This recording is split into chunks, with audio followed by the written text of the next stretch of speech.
Yeah. There should be somebody lighting the match in the back of this room with this crowd. We have an outstanding panel tonight, guys. The hangover of E3. We've got so much show and so little time. Oh, my God. I can't believe it. Guys, I'm so excited because this is one of those nights where I'm sitting here and I say, you know what? Yeah, you're the host of the show, but I'm actually going to be sitting back. I've got my own little thing of popcorn, my own little drink over here, and I can't wait to hear what this panel's got to say. So let me just get started with the introductions first and foremost, okay? I want to say first, thanks to all the Mooch Maniacs out there. You guys are the reason all this stuff on the channel is happening. Everything you see. By the way, all the VIP Mooch Maniacs, the order is placed. The gifts are going to be coming. You'll be mooching from the Mooch in no time flat. I'm just waiting for them to be made. Then I'll launch it. That being said, let me thank everybody one by one real quick. The great Sir X-Man, JudaZuk, WoolleyGamer, Ben Link, Frostbite Slash, Zombilla Ice Cream, CustodsX, Hustle and Motivate, Replicant, Damion, JWE316, MumbleRanting Gaming, Tyson Web 509, Mr. Twister, All Round Gamer, TrueWiddy, Kn1ght Ripper7, Big Chuck 777, Ice Queen Gaming, Rate the Emperor, our major Mooch Maniacs, our newest one, Slaying and Chilean, I love it, Donnell Brown, Smokes 901, Tactical Gamer, That Guy Smitty, Humacast, 4-Star General, Sean Slopka, Brian B, aka Delirium Blades, VIP Mooch Maniacs, the Wise Old Gamer, Windinger Rex, Bryant Carter, the great Marty Bison, Forkboy Gaming, who you just might hear from, MexJ88, Remarkable Knights, Rich Kreischer, Rated D Demonic, the great Percolator 9000, and our honorable mentions. We miss you, Merc with a mouth. We only had you for 1 week, Merc. Come back. Death Scribe, Failed Pyromancer, Two-Tone SB, the great Wilmy Hood, and the Forever Mooch Maniac, Longshot 316. I see all you guys out there. Please tweet it out. Let everybody know we are live. It's Friday night in New York. We are kicking off the gaming weekend, and let me kick it off with no one better. And by the way, it pains me to say this, but there may be more positivity than anything else tonight. So I'm not sure if that $150,000 degree is going to come in use. The great Xbot 448, the Xbox defense lawyers here. Xbot, how are you this evening? What's going on, people? What is up, panel? What is up, chat? You guys better get ready. They're it's great. Going to be a fire show. And all I got to say is Game Pass. That's all you have to say. I rest my case. Shout out to the great Dreamscast who would say Games Pass. Multiple reasons. Xbox, great to have you here. I want to get through these introductions fairly quickly because I got limited time with some of these great podcasters. The great Basement Radio Arcade Podcast, Brap. Welcome to the show, buddy. How are you this evening? Great to be here. Great panel. We got 28 minutes. Let's go. I think we're down to 26 minutes, but who's counting? Nonetheless, let me go to the next guy. You know him very well. He may come off a little grouchy once in a while. He goes by Dark Optimus, but on this show, he's Dark Goldblum. Goldblum, welcome back to the show, buddy. How are you this evening? Good, man. I'm just glad to not even hear your voice tonight. It's gonna be great. That's true. I'm gonna keep Mooch to a minimum. Okay, a lot of M's in that word. Listen, I highly doubt that because you are a talker, man. So. Yeah, I'm full of it. Listen, nonetheless, now here's one for everybody. We're gonna go ahead and say this. The slogan started with, "Get rid of the guy who's yelling." The problem was when they used to say that in the chat, it was my channel. I can't leave. This time, someone's going to match me. He sounds like me. Here's the point. Hopefully, you guys don't kick him out. The great Mag is back. Mag, how are you this evening, buddy? Well, good evening, Mooch. Good evening, chat and panel. And what a panel we got tonight, and yes. What a show we got for you tonight. And yes, we got limited time tonight, so let's get right into this show. I appreciate that. Let me get to my special guest here. I got my buddy here. He is from Gaming Beyond the Box. First time here. And it shouldn't have been the first time, but our schedules just didn't line up. He's saving lives, okay? He's doing something worthwhile. The great, okay, Mooch Maniac, by the VIP Mooch Maniac, Forkboy Gaming, Forkboy, welcome to CrossFire, buddy, and it's been too long. You've got to be here more often, even though you've got an important career. Forkboy, how are you this evening, buddy? I'm good. Glad to be here. Excited to see what happens and see who gets naked first, right? Yes. Well, we'll see. Probably Brap. Nonetheless. Forkboy, great to have you here. Let me get these last two.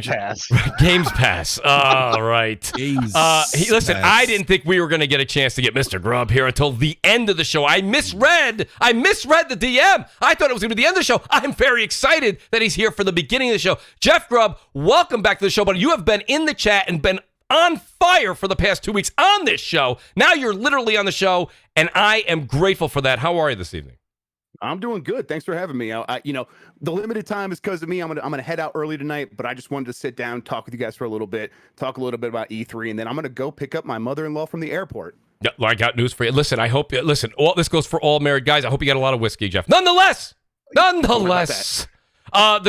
great Jeff Grubb is with us tonight, and I truly appreciate that. And then my buddy here, Sean, RGT85, needs no introduction. Literally, probably the best thumbnails. One of the most iconic guys when it comes to the world of Nintendo and the Switch itself. Okay, he makes Bowser look like a nobody. The great Sean, RGT85. Sean, welcome back to the show, buddy. How are you this evening? Doing good. Thanks for having me on. Glad to be here. Well, listen, I'm kind of smitten here to have the great Jeff Grubb and RGT here. And by the way, I did tell everybody, Spawn Wave is coming at 8 o'clock Eastern time, so we will have the great Spawn Wave Media joining us at 8 p.m. Eastern. But let me start. I'll start with Jeff, and I want to get into Jeff and Sean here real quick. Let's just go to the first topic here. And Jeff and Sean, both of you have been doing your tours all week long. You're on E3 hangover. I get it. But the audience here, myself included, I want to know, Xbox Bethesda, right? They had their showing out there. I just want to hear what is the after effects of what you're hearing? What's the aftermath here? The wave that hits days after the show? Because everybody says it's great when it's going on, this and that. What are some of the sentiments? And Jeff, I'll start with you. What is it? Some of the things that you're hearing in the industry, in the business?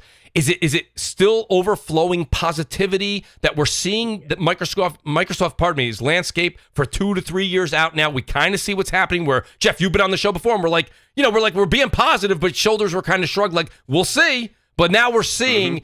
Is it still an overwhelming positive feedback you're getting from the industry, from developers, gamers alike? Yeah, I think it's a overwhelming sense of confidence that Microsoft at least understands its story, the story that it's telling to people. E3 is a big thing where we all get together and watch commercials. People call it Gamer Christmas. It's a lot more like gaming Super Bowl, where we all get together and watch commercials together and talk about those commercials more than we talk about the game. And I think Microsoft fully understood that this year. And what I was saying on our podcast earlier today is that the Microsoft Bethesda showcase was greater than the sum of its parts, where Redfall didn't do a lot for me as a CG trailer, but when you look at the show as a whole, Redfall begins to fit in a lot more, where you're like, okay, there is something to look forward to in summer 2022. God, what year is it? Yeah, summer 2022. And it's like, okay, so yeah, I'll by then we'll have another E3, so we'll be hearing about a bunch of other games as well. So we just got to get to them. We'll get a bunch more commercials. We'll get Redfall. We'll be playing a new game. What's happening between now and then? Oh, we got this Forza game coming out, and there's a bunch of stuff coming to Game Pass. I think they did a really good job of conveying that message of if you are going to pick up an Xbox, if you are making Xbox games, you should have confidence that Microsoft understands what it's trying to sell. And if any one of those games don't work for you, it seems like that's less of a problem than ever, because they have so many games in the pipeline now that starts to feel like, well, this one doesn't hit, maybe the next one will. And also Game Pass makes it very easy to try all this stuff out. That line that we go back to and over and over and over again about Game Pass is still true, and more true than ever when there's a ton of games to talk about. Well, I like where you went with that, and I want to and I'm glad that you mentioned exactly how you kind of mentioned that and how you ended it where you ended it, because RGT, when I go to Sean here, Sean, you've been pretty vocal on Twitter.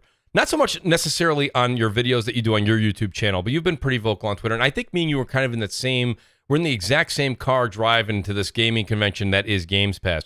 And pardon me, now shout out to the great Dreamcast guy. He's got me saying Games Pass. That Dreamcast guy just took you over. He really did. Dude, I'll tell you, that Games Pass. It really should have been Games Pass plural, right? There's not one in there. Anyway, nonetheless, Sean, what's your take on the Bethesda conference, Xbox conference that you saw?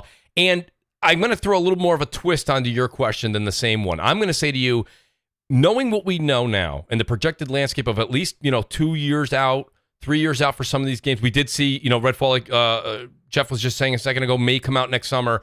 That's the slated time zone. But the point I'm trying to make here is there enough going on, Sean? Well, that's not 3 years out, but there are games that are 3 years out. We found out from the extended show that possibly even Hellblade may be a couple of years further than we thought. Sean, is there enough that you saw this past week that says, between Game Pass and what I saw, I think Xbox is on the right track moving forward now? I would say yes, because I feel like they've been very upfront and honest with everything going on with the Xbox Series X. There's not a lot of mystery with it. There's so much, and I love my PlayStation 5. I just finished Ratchet today. Great console, but there's so much mystery with the games, with the launch of these games. Oh, these games are coming in 2021. Oh, just kidding. They're coming next year. A game like God of War Ragnarok was never coming this year. Anyone who thought it was coming this year is out of their mind. Gran Turismo, 2021 in the thing. trailer, man. Come on, I It believe did, it. it did say that, but that was not coming in 2021. And Yeah, just I mean, what they she might said. show something. They might show something in this year. Yeah, but they might, but it's just I like their honesty. I like how upfront they are. I thought the presentation, with the thing with E3 presentations is it's all about pacing to me, and the pacing of this was great. You didn't have Phil Spencer up there talking for 20 minutes. He didn't show his face until the final 10 minutes of the presentation. That's It was right. just games. Oh, this game's on Game Pass. Like 27 out of 30 games that they showed were on Game Pass. It's like, okay, if I buy an Xbox, I obviously need to get Game Pass unless I want to spend a lot of money on all of these games. And Game Pass allows you to try games out that maybe you wouldn't be super interested in beforehand. So I think it worked. I think it worked really well for them. I thought it was a top to bottom. It was a very solid, good presentation, good surprises. You know, the Starfield thing, I would have liked to have actually seen the actual game, but yeah, overall they're doing what they're setting out to do, and I think it's working. It's interesting that I love where Sean went with that. Jeff, your point was actually well taken as well. Fork, I'll ask you again. I like to just kind of switch the question around just ever so slightly as we go from guest to guest. I'll say this much. I'm still in the camp where you see that Nintendo, and I'm really meshing a lot of the different topics into one here. Nintendo's not necessarily eager and willing to jump through a hoop to put out new hardware, so they're very happy with their 720p display, okay? My point being here is that not everybody has to follow everybody. And the one thing that kind of makes me scratch my head here, and I think I'd even get Jeff and Sean to agree with me, but Fork, I want to hear your point. I don't think that Sony or Nintendo necessarily need a Game Pass to rival. I know that those may be like harder words for some to hear, but Fork, do you think that in this case what you saw is something that may kind of lead the competitors to look for their own answer to that, or no, they've got their own methodology? I mean, Nintendo could literally put Mario in a dead box and sell it, and that's all the game does. And people, How much? buy They it. sold How much is cardboard, that? man. Can I buy that? They did sell yeah. cardboard, Jeff. they did. So, I mean, they have a loyal fan base. PlayStation has their loyal fan base where they have the exclusives they release, and people will always buy what they have. But I mean, Phil Spencer said, I think it was last year, that he's not so much worried about Sony, and people flipped out about it. But it was more angled at he's more worried about Amazon and Stadia releasing some type of streaming service, and that's where he's aimed at. He wants people to be able to play anywhere you want for $15 a month, be that on your phone, you play Starfield. So to me, Sony will always have its loyal fan base because those are people that enjoy Sony, which is awesome. I'm happy that Sony's got an event coming out, and Nintendo could release cardboard every single day and it would sell every day because people love Nintendo. I mean, that's all there is to it. And that's great. My son loves his Nintendo more than his Xbox. That's great. I'm Right. happy for them. Mhm. So to me, I don't think they're going to release something like that due to the fact, one, they don't have the studios to compete with a game being released every single month. And Great point. why follow somebody when you've already made your own path? Do what's been working for you and keep doing that because you have a fan base for a reason. The moment you jump I ship and agree. follow somebody else, well, you're no longer doing what you were doing. Now you're following somebody else. So No, I like. Fork Boy. My Go bad, ahead, but Xbox, real go. quick. I agree with what you said. Like, you know, on the surface, but at the end of the day, these are corporations. They're trying to make as much money as possible. If somehow, some way, numbers kind of get out there in terms of Game Pass and what that's bringing in annually, and it's an attractive number.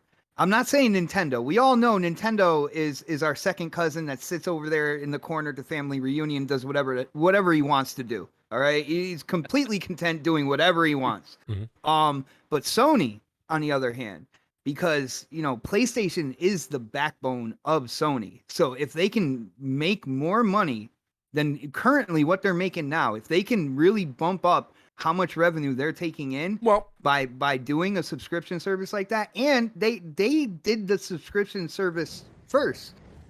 Well, can I When just it bring came something? down Can I, to it, let they me, just didn't Jeff, market it, man. I'm gonna take Xbox point, Jeff, and I want to throw you a question. Herman Hulse recently had an interview. Okay, not the one that was going around like mad 2 weeks ago. Just recently, I saw one yesterday, and he was saying that, and he wasn't by no man. The article is trying to make it so it's a jab at Microsoft. I didn't read it that way. He just has a different plan of attack. his thought process when we were talking, Jeff, when you were on the show before, we're like, is Starfield going to be exclusive to Xbox? And people always said, why would they go spend $7.5 billion, right? What Herman Hull said in this one article that I read yesterday was they don't feel the need to go and buy the entire studio. What they want to do is grab the talent and then own the IP. And that's, in a sense, if me and you had a business, it's kind of genius, right? Because when you buy the company, you have to pay the rent, right? The lunches, the lights, everything. The vehicle that they carpool back, everything. But when you say, listen, if you have, when you get the milk for free, Mooch. but exactly. So when you have like Grub Industries and you're making a video game, and I say, Jeff, your team is extremely talented. What I'd like you to do is I want to have you make an IP that's exclusive to Sony. We're going to go ahead and pay you an unbelievable sum of money for what you do. You still get to be independent, and then we will own the IP, but you're getting paid for your service. That's not a new strategy. That's a strategy from the 360 days, if not before. So, but it's clearly a different approach to how to get new games on a different platform without having to do that. Do you think that that's something that Microsoft could have copied or continued to do? They didn't have to necessarily go through the acquisitions, or no, because of Game Pass, they had to have full reign of the entirety of each of these companies. Yeah, I think the issue is like making those deals one by one is it takes a lot of time, and also there's no guarantee that those studios are going to be there to make those deals with next time. That's true. You don't want the studios worrying about keeping the lights on if you need a lot of games and a lot of content. If you need a lot of content, you want them worried about just making the content, and the best way to do that is give them Microsoft money by buying them. So I do think the two approaches are both valid and they're both working for each other. And I think it goes even further than that. I think that Sony specifically doesn't need to do Game Pass and all this other stuff because Microsoft is doing it. And when Microsoft does something, you could see that like Sony fans and people who grew up on PlayStation sort of say, we don't want you to copy that. We want PlayStation to be PlayStation. And so be specifically different from Microsoft. It actually creates this sort of this emotional and intellectual response from fans where they're like, we want you to just don't, if Microsoft is doing it, you shouldn't do it. And so and Sony can play that up and say, hey, we're going to release Returnal for $70. Isn't that a big deal? Don't you want to turn this into a mega hit? And the fans are like, yes, I want to buy this Returnal game for $70. Absolutely, I want to support that just to show that I support Sony in the way they do things as opposed to the way Microsoft does things. It's an interesting mind game, Jeff, isn't it? It really is. And they're playing off of each other, and it's beneficial to both. That each other exists. 100% agree. It helps them with their fans. 100% agree. Mooch, Go ahead, Brett. That kind of reminds me back of. By the way, I was an Xbox Live beta tester, so I didn't know that. Oh my goodness. Well, we got one checklist marked. Aren't you there. just special? That's the free spot on the bingo card. What Jeff's saying kind of reminds me of the narrative that I used to see in the forums, the GameSpot forums back in the days when Xbox was full throttle Xbox Live and PlayStation didn't really have an answer to Xbox Live per se. Like you had those that idea, that mindset where PlayStation fans, because I remember I used to see it. Oh well, who wants to play games online? Who wants to pay for that? No one's going to pay for that. No one has broadband. Who has an Ethernet port? Like that kind of stuff, like that narrative. And the one thing I do have a follow-up question to Jeff. But Jeff, do you think that because the industry is so big, like it's a multi-billion-dollar industry, do you think that both business models can kind of coexist and be successful? I know Matt Piscatella's kind of talked about that a little bit, but do you think that's the case? Yeah, I do think that most of these things are additive to the way that the industry works. I don't think that we have a lot of zero-sum games happening right now in the way that people are selling games. There is an audience right now that loves to buy video games and loves to own it, and you always hear that when you bring up Game Pass. Like, well, I like to own my games. Yeah. Okay, that option is still available to you, and you should continue to do that. Everyone is happy that that's the way you consume stuff, and you shouldn't change. No one's trying to change you. If you are someone who was buying like maybe 1 or 2 games a year, and now like you're like, hey, I would like to try some new stuff. I just bought a new console because of the pandemic. Is there an easier way for me to do this, a cheaper way to do this? And then Game Pass is there for that person who is looking for a way to maybe save some money, and then to like convince like their cousin who has never really played that many games but is now getting more interested in it, or the next generation of people who haven't really decided how they consume games yet. We got a lot of kids growing up right now who are going to come out of Roblox and have an idea of what games should look like, and they're going to be like, well, I played 1 million crappy games on Roblox for free. Why would I pay for stuff, or why would I pay a lot of money for stuff? And they haven't decided what business model they're going to adopt yet. Point. And so they're going to look and say, I will in some cases pay $70 for a standout game that I think is incredible, but also I might prefer a subscription model in the long run because I just haven't picked my loyalties yet. It's really not about us. We get up here, we're all old men talking about games for a long, hours at a time. It's really about figuring out who's going to be buying games next, and that is this upcoming generation. That's a great point, Jeff. Like I have a bunch of kids, so like my kids definitely consume content much differently than I did. They play the free-to-play games. They actually are more engaged with Game Pass than I am, believe it or not. Like they will fire up my Xbox or my PC, which is the best platform to play games, by the way. Just want to throw that out there. And they will go through Game Pass. I got to throw that in there, Mooch. Naturally. They will literally go through Game Pass and see what games they want to download to play next. It's funny that, Brad, and it's funny because the community says this all the time, and I speak with all sorts of different people in our community, and they say that, and here it is, I've had Game Pass since the day it came out, and I have kids, and they play the same games that they love over and over again, much like I think that I did when I was younger, and they don't ever gravitate to Game Pass, like never, and that's why for me, I mean, everyone's case is different. That's why for me personally, and this is the other thing that's really tough is like, I'm really impressed with what I saw with Xbox's offerings with like Back 4 Blood, and we saw that Hades is coming. Those are amazing titles. But let's be honest, Back 4 Blood and Hades, for the most part, is a hardcore. That's a hardcore group of people looking forward to that. I don't think the casual market looks at the right now, the current list, and even the list that's coming in the very near future, and says, I need to have this quite yet. Now, will that change in the future? Works, Probably when Halo comes out. I think they'll look at that. Right.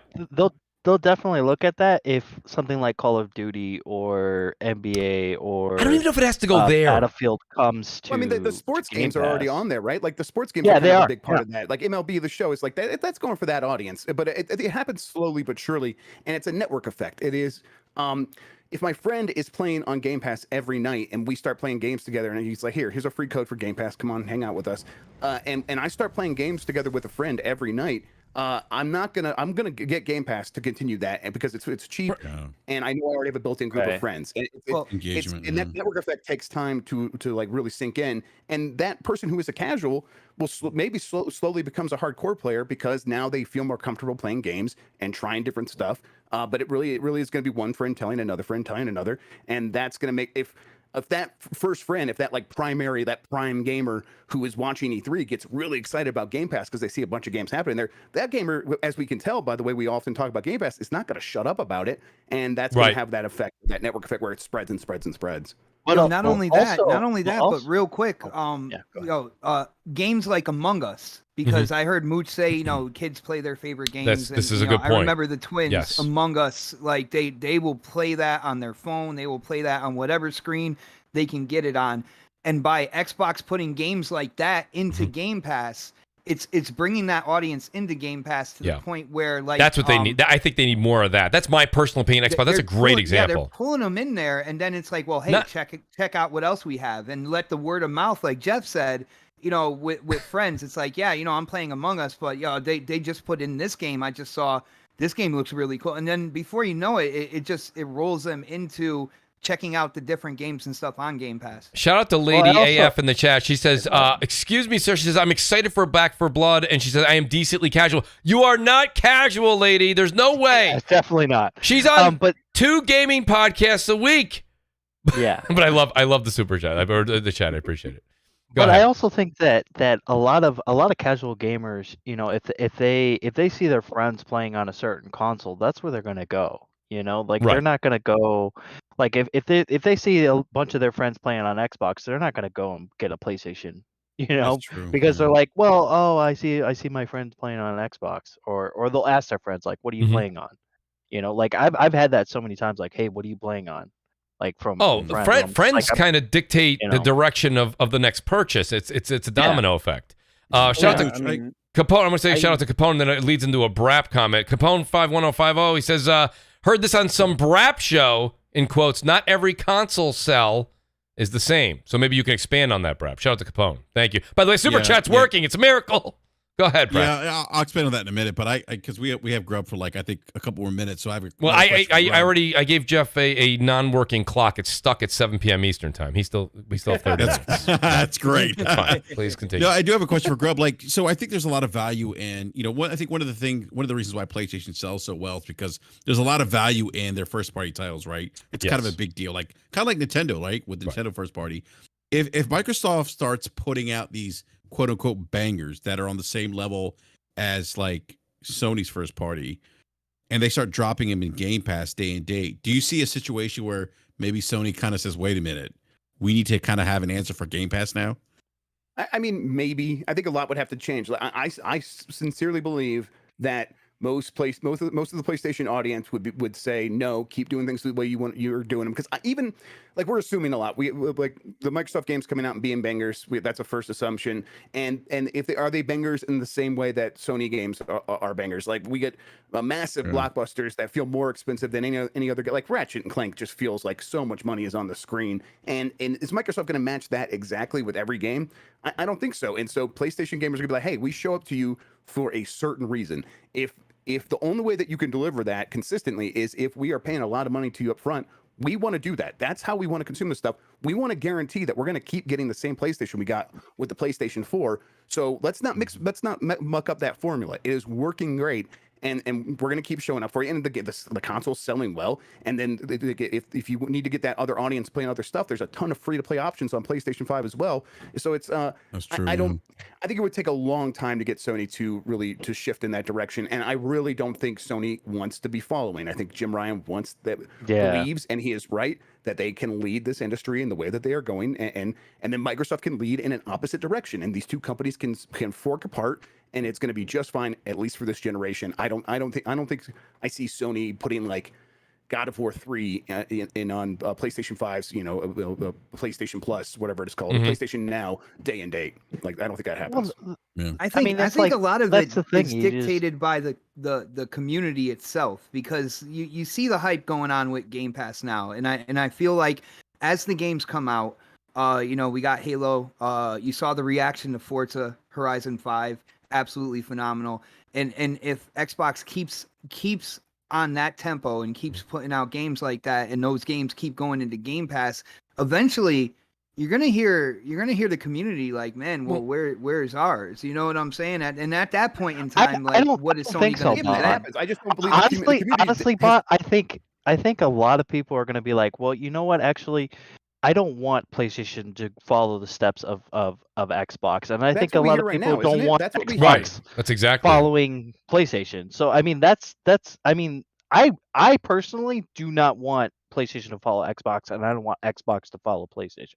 I want Xbox to do what they're good at, and they're good at a certain thing, and PlayStation's good at a certain thing. So, Xbox brought something up here. PlayStation struck the deal with people that made Destiny and developers that made Halo for multiplayer, because the community was like, well, where's your first party like multiplayer focused game or whatnot, and that I feel like that voice has been around so much that Sony's like, you know what, we got to do this. There's potential here. There's money to be made here. Let's strike a deal. There's room for all that. And there's room for that, but I just don't think they should gravitate so far into what Xbox is doing. Like with the Game Pass and doing all that. I think them putting out multiplayer games and things like that is great. Something that's sorely needed, man. By the way, yeah, it is. It definitely is, for sure. I think Microsoft's also going to make it very hard for Sony to mimic the Xbox Game Pass formula. I think you really do probably need to own many of those studios, and you have to have many of those studios like working on multiple projects, and you got to spend a lot of money. And I think Sony's going in a direction where it like makes a lot of sense for them on the top line of their budget sheet, where we are making deals with these companies. We're going to give them some money up front, but we are not paying like acquisition money to make these games. That would be pretty insane. I mean, you laid it out there with the Herman Hulst stuff, Mooch. Yeah. So I think Sony doesn't want to compete on that side because it's too expensive for them, and that's just the reality. Because Microsoft's got it's a $1 trillion company versus a multi-billion dollar company, and it's while that might not sound like a huge gap, it's a massive gap. It's a huge gap. Yeah, it's huge. Well, let me say this, but I do want to bring this up though. I'm going to start with Sean, because I want to, and it ties into the whole E3 thing. Let's talk about Halo for a minute, because Halo is really going to be well, it is. Halo's going to be a major point that I'm going to be looking at to see just how it does move the needle for Game Pass, right? And Sean, when you saw Halo, okay, and Xbot brought this up, he said, well, Halo's coming, and we saw what they did a decent showing for Forza Horizon 5. Oh, better than decent, bro. Well, the reason I say decent is, for me personally, and I've said this for years, so I don't know if you guys have been listening to me for years or not, but anyone who has knows I've been saying this. Like, Horizon looks phenomenal. It's always looked phenomenal. So no difference there in the judging at all. It's the fifth festival we're going to. Okay, I got it. I get it. So here we are. We're going into Mexico. Right? Orale. But when it comes down to it, though, Sean, I want to know your opinion. What you saw from 343 and from Halo, was that enough of a showing that gives you the confidence that was kind of lacking after the June 2020 showing we saw last year? Yes, by far, yes. Okay. Because I'm kind of a weirdo with Halo, and I got roasted on PSP last night for this comment. I have played every Halo game. I have never completed a Halo single player. I don't care about the story. I don't care about Cortana. I don't care about Master Chief. I want to play the multiplayer. That is what I love. And the fact that they showed and focused on the multiplayer for that trailer, it was like, yes, this is perfect. This is exactly what I wanted to see. And it looked so much better. Does it still look like Halo? Yes, it looks like Halo. But I don't think you need to deviate too far away from the original source material, because that's what people loved about Halo, is that, it looks and plays like Halo. You don't want to get too crazy with it like they did with what was the game that got a little crazy? Halo 4? Yes.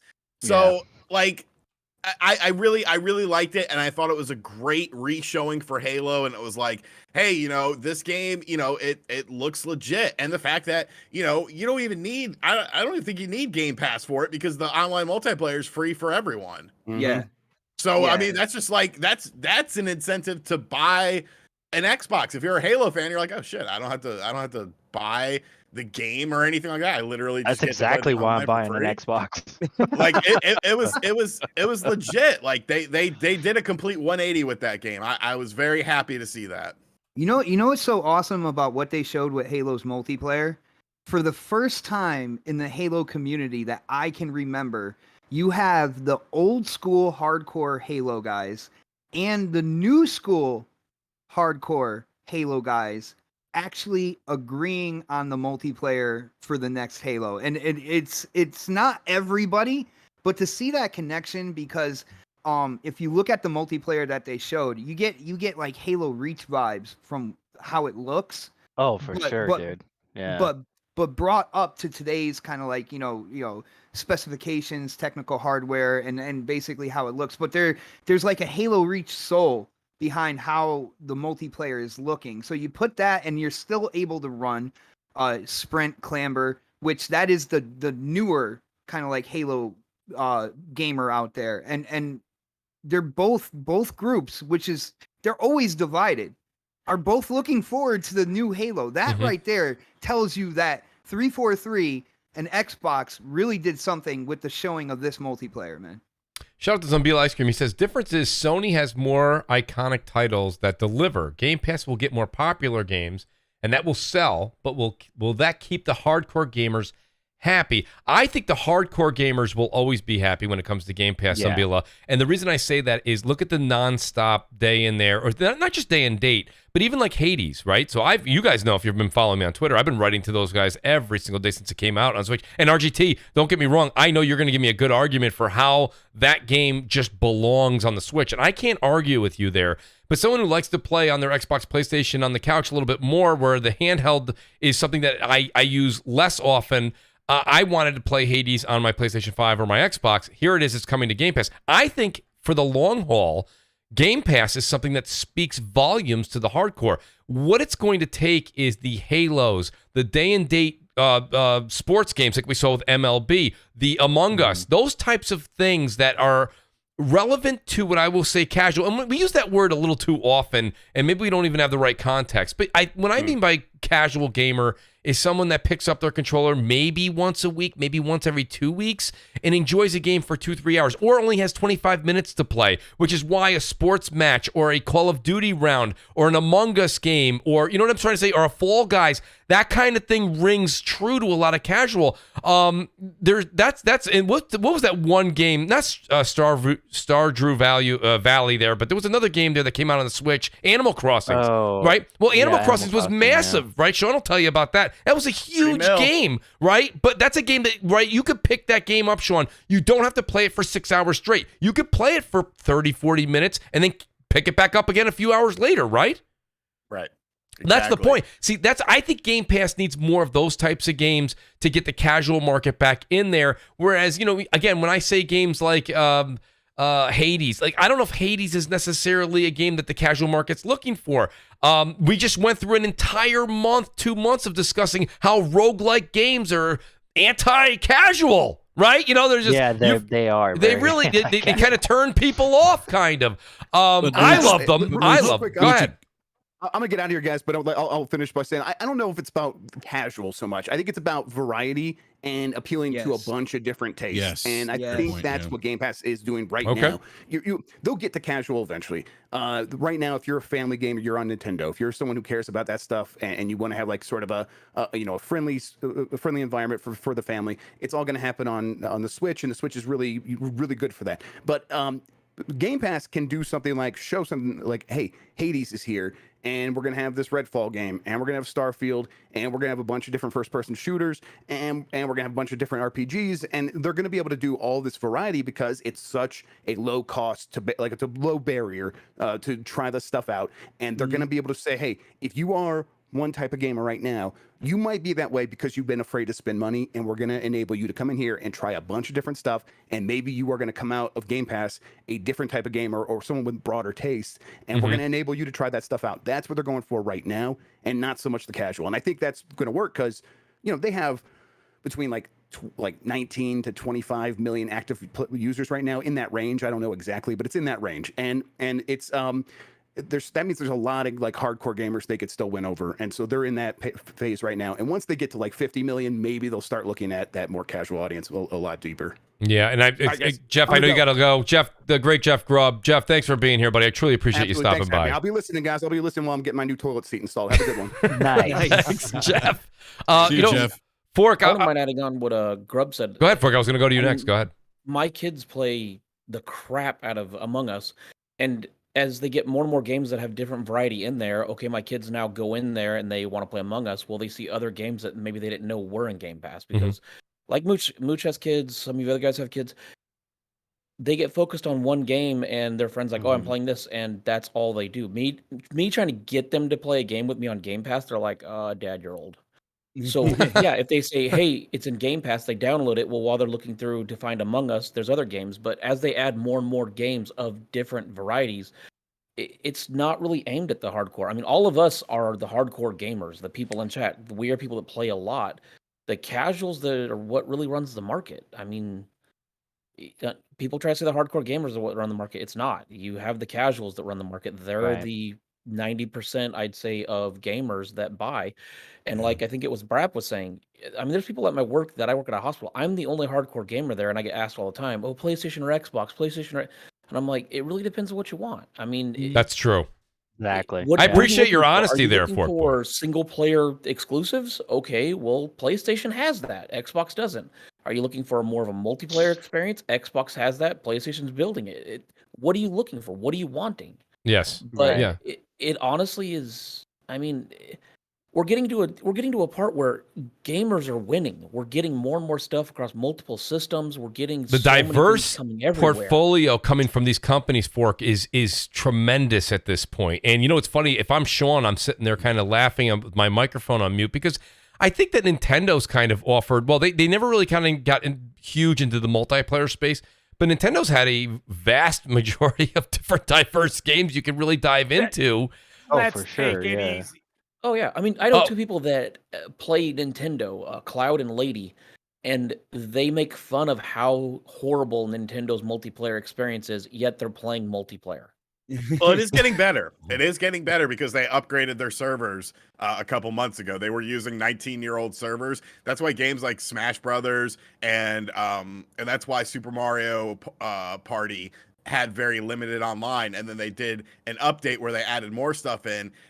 It was because of Capcom. Capcom wanted Nintendo to have a proper online infrastructure for Monster Hunter Rise. And if you played Monster Hunter Rise online, you would know that it's amazingly smooth, even with 4 people battling multiple monsters at one time. So that's why I think we saw, not to sort of get ahead of ourselves, but I think that's why we saw that new Super Mario Party game where everything is online, every board, every mini game is online, because now they have that new online infrastructure. So maybe it will get better, but yeah, it has definitely sucked up until now.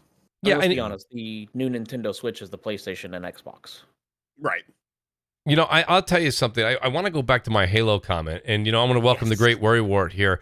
I'm going to say something, and I'm just going to say this much. And I know that I was kind of shocked. I sit back and I try to look at everything, and I agree with what everyone has said on the panel so far, and I agree with basically 90% of the positivity that I saw coming after 343's presentation. And I'm not going to even throw anything negative here. I'm just going to throw out something that I thought was slight worry that nobody even kind of picked up on. Here we are. The game was supposed to launch November 2020. I know we've brought in Joseph Staten. They've got the team in there. They've reshuffled their upper management. They've probably done even more shuffling behind the scenes that we don't know of. And the thing that kind of gets me a bit about this that I find interesting is I just find it that we really didn't see. We saw no campaign. When it came to the gameplay of the multiplayer, I'm not going to say that it wasn't good, but it was like a tidbit of multiplayer, and then just CGI, and then it was a tidbit, and then it was like in-game render.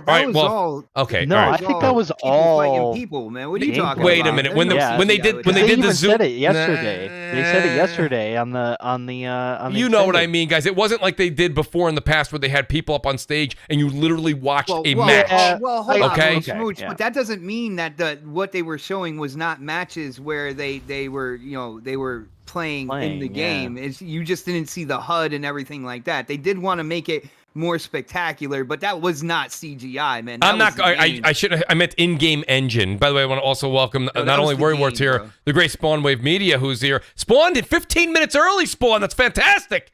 Yep. I truly appreciate it. Appreciate that. And this, I know Halo is up your alley too, by the way, Spawn, so you couldn't have come in at a better time. My concern, and I'll throw the volleyball up, and I'll go to Spawn and Worry here, so they're the newest to join the panel here. I want to ask them this question.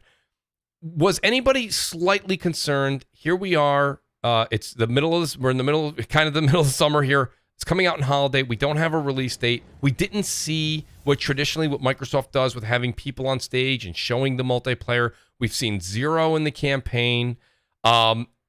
Everyone, when that ended, I was amazed that everybody on social media was like, wow, that's the Halo I wanted to see. I'm like, what?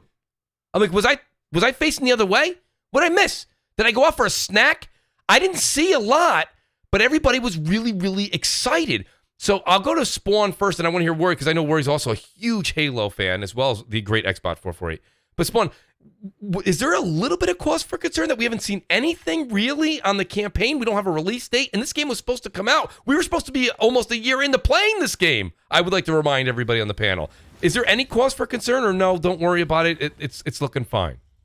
I mean, on the campaign side, yeah, because they didn't think to just sit down and do a walkthrough of even a small part of the map. But I was more concerned that they weren't willing to give us a release date when it's probably going to be coming out, I would assume, in 4 months, 5 months at the latest. I feel like they don't want to release it right next to Forza, so September or October would make sense for it. And I mean, the multiplayer is gonna be free to play, so if they really wanted to, the multiplayer could come out first, then the campaign comes out a month or two later. But they had said they wanted to launch it all at the same time. I think people were excited when they saw some of the stuff with multiplayer, because then they also did a 12 or 13 minute kind of walkthrough with developers where they explained it a bit better.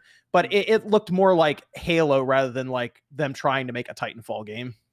This is true. Shout out to Eric B. He goes, of course, Mooch is downplaying Halo. Spawn, you do a news show every morning. You have to have a good news show, you have to look at both sides. I was just surprised that there wasn't more concern with no release date and no campaign. Listen, You guys tell me. Everybody on this panel has been gaming for a very long time. Has anyone remembered a game coming out in 3-4 months? Dark's about to give you your answer. Hold on. That hasn't had any. Go ahead, Your Mag. answer right now, Mooch. What do you got? I already know it. Go ahead, bro.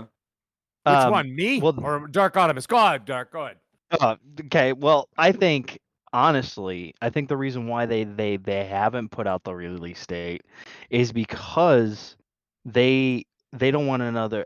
I feel they don't want another Titanfall situation. Oh no, that's Exactly. wrong. Never mind. So Exactly. What's the Titanfall then- situation? The fact that they got the Titanfall sandwiched situation in. between Sandwiched in, yeah, with COD. And, sandwich. But then also, I think they're also waiting for that Call of Duty release date. You know, they're like waiting for COD to like release, or when are they going to release, or even they might even be waiting for PlayStation to see what PlayStation comes out with their. But wait a minute, first aren't we party stuff. talking They about don't care about Halo? all that, man. This is Halo. Right, that's bro. what I'm saying. If Halo's gonna be- How is Halo You care. We're the same as a overthinking it. Titanfall situation? The simplest explanation here. What's happened to is- Halo if it is the Titanfall situation 20th comes into play?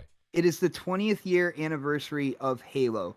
They didn't put everything out. They're obviously going to have another show at some point in time where they go in with Halo's anniversary. They're probably going to go in on Halo Infinite's campaign, and you'll get the release date. Well, then. why do That's that? what makes Why the most do sense. that though? Why to Why have do a whole that? Halo Why show do on that, the dude? 20th anniversary Why of Halo? do that? Why even not? do that? Why not? Just show us a release date, and that's it. That's all we need. That Oh we my don't goodness. need Dude, to me deep as a dive Halo into. fan. Me We as don't a need a Halo deep fan. dive. I We want know a Halo that. show. I do want. I a think Halo you show. listen. Hold on. I think you both got a We point know there. what Halo is. Let me ask Worry. You know all the lore as well as Xbot here. I mean, Rory, kill Master Chief. what? No, please don't. Hashtag save lot. But Worry, what do you King think? I Nigger. mean, what's a situation like this call for? Is what you saw at E3? That's you're pleasantly happy with that? As a Halo fan, diehard, you'll step away, or are you slightly concerned a bit? Maybe campaign. It seems like the multiplayers got it. They got their finger on the pulse there. Yeah, you know what was interesting to me is that I looked at the way that they showed Forza Horizon 5. Yeah. And how confident they were with that, how they showed, the geometry, and then they went right into the gameplay. They were really confident in that game. You could tell that was the game that they wanted to highlight. And it was odd seeing Halo sort of sandwiched in between everything, because that's their big game. Now, I don't know if they're going to have a show or not. That's conjecture. But not seeing the campaign does worry me a bit. And that what we saw was not gameplay. It was a cutscene. It was using the in-engine. The one thing with Clone Tana, like not Cortana, but the other AI. Right. Yeah, that was a cutscene right there. But everything the Well, multiplayer scene. By the way, guys, it's on screen right now. I'm not talking about multiplayer. I'm talking about single player campaign. So yes. it was exciting seeing the weapon. If you know the lore, you know who the weapon is. I just found it odd that they didn't show more of the campaign. It's either they're not very confident after that initial showing and they don't want to go through that again, or they're extremely overconfident and they are going to have this big show for the 20th anniversary. Now, they absolutely should have a show because it is their biggest franchise and it's its 20th year. But as somebody who loves campaign, I'm not a multiplayer person. I love the story. I love the lore. I wanted to see something where, anything, like show me Chief in engine with the HUD walking down a hallway, everything lit up, ray tracing effects, just anything like that would have got me more excited than what they showed. But for me, the big takeaway was, wow, Forza Horizon, how confident are they in that? And Playground Games is like their Insomniac Studios now. Yes. They are so talented. And it was odd, again, for me, seeing that sort of, downplay of Halo and sort of upplay of Forza Horizon and Playground. No, that's a really, really good sentiment. Go ahead, Brad. I wouldn't say that Insomniac of Xbox. Well, I think he's meaning with consistently putting out a quality game. Right. Yeah. Mind their you, quality is up there. Is also making Fable, so maybe they also spent more time on Forza saying, "Hey, look, this is the same company making Fable," because there is a pretty good fan base for Fable. But I agree with Worry. I'm gonna get a lot of hate for this, and Xbox, be quiet. I'm not a huge Halo fan. I'll play it with my friends and everything. Yes, okay. I've You get it every campaign, and I'm sure after this I'm gonna get a message from Xbox saying I gotta play when it releases, but that's fine.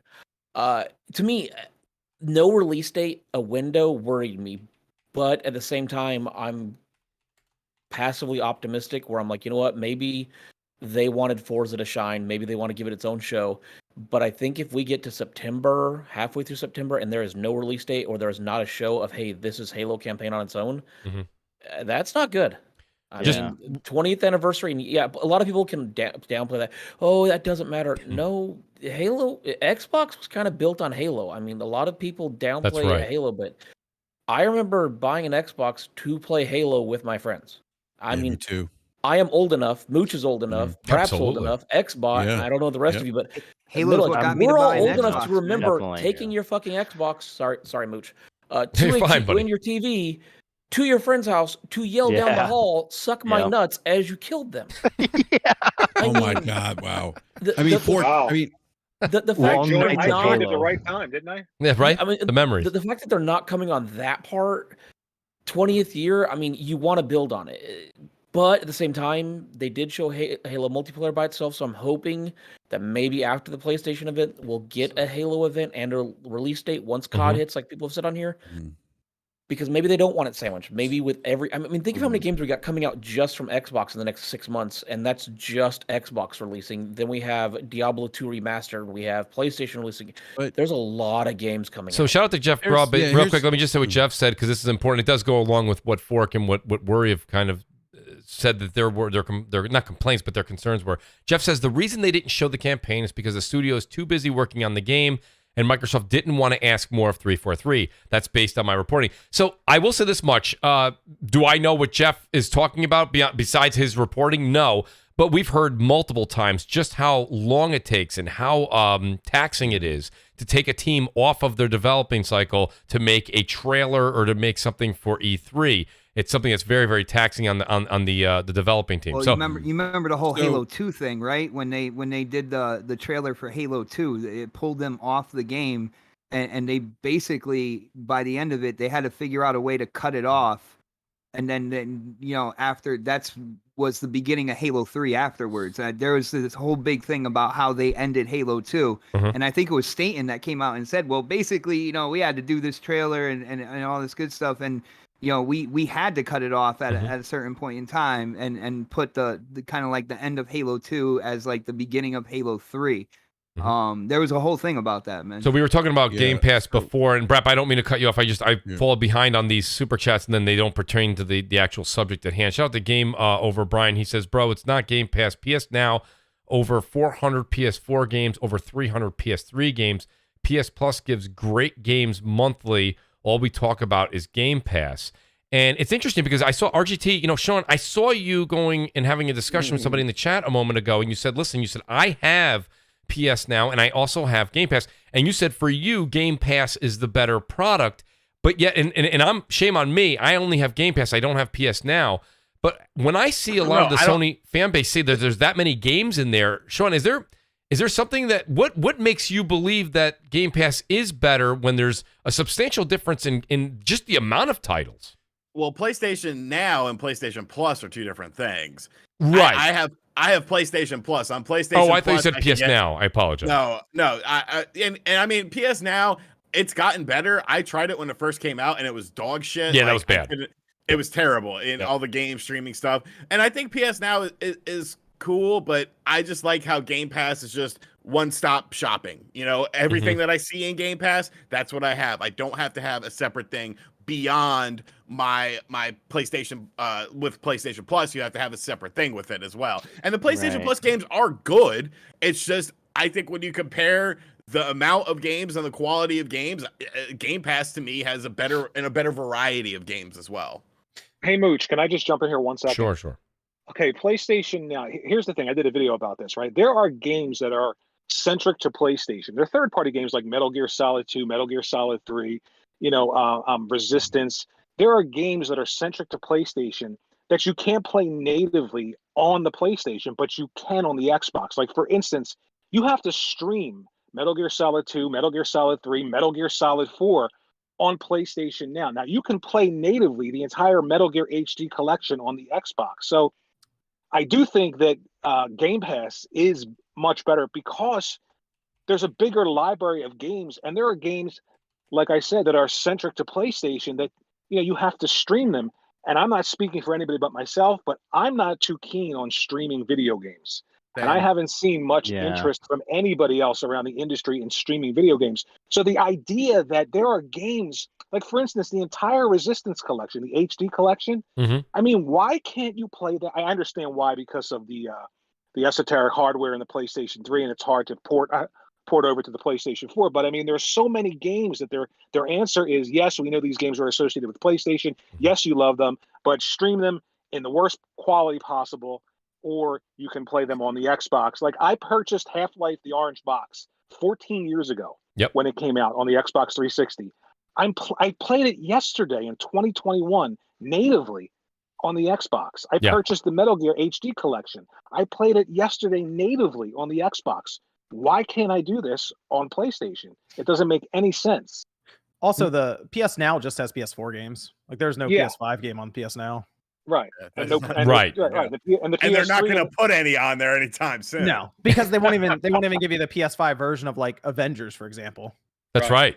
That was a big slap on the wrist right there. I mean, Spawn, I'm kind of glad you kind of jumped in there.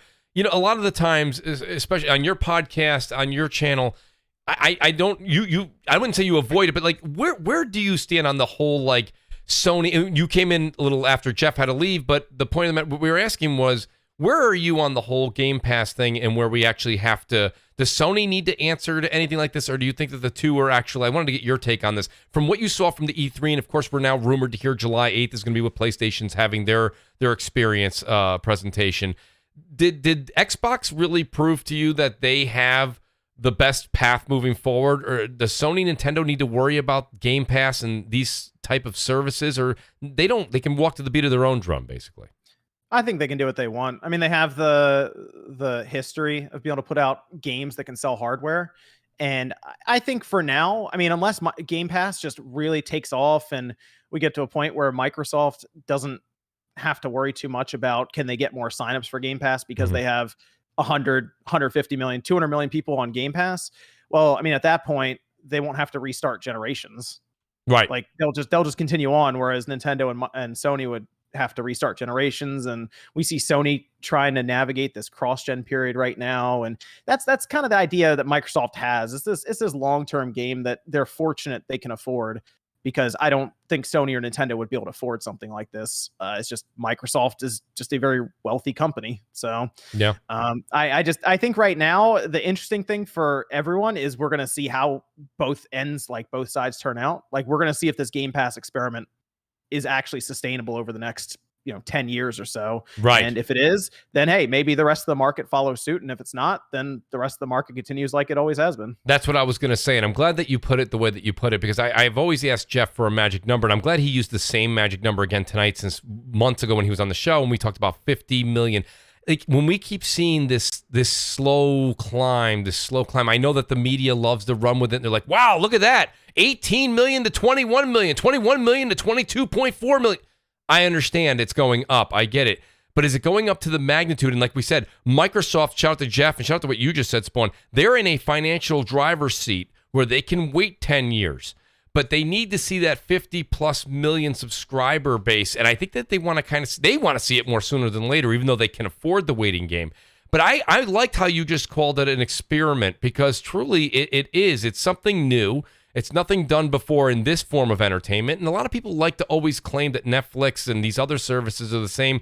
And I tend to think that they're slightly different. And I don't know if everybody agrees with me, but engagement in the game is not the same as a 45-minute episode of Loki that shows up once a week and they have 6 episodes. Completely fire, by the way. I mean, and I'm picking on Loki, by the way. I'm enjoying it. But I'm saying, like, the way that we kind of adapt and enjoy media, it's different. Gaming is different. Yeah. It's hand-eye coordination, it's time, it's usually puzzles, thinking, this, that. You can sit down after a long day's hard work, put on your favorite show on Netflix, and just kind of veg out. And we say it all the time, right? You just veg out and just chill.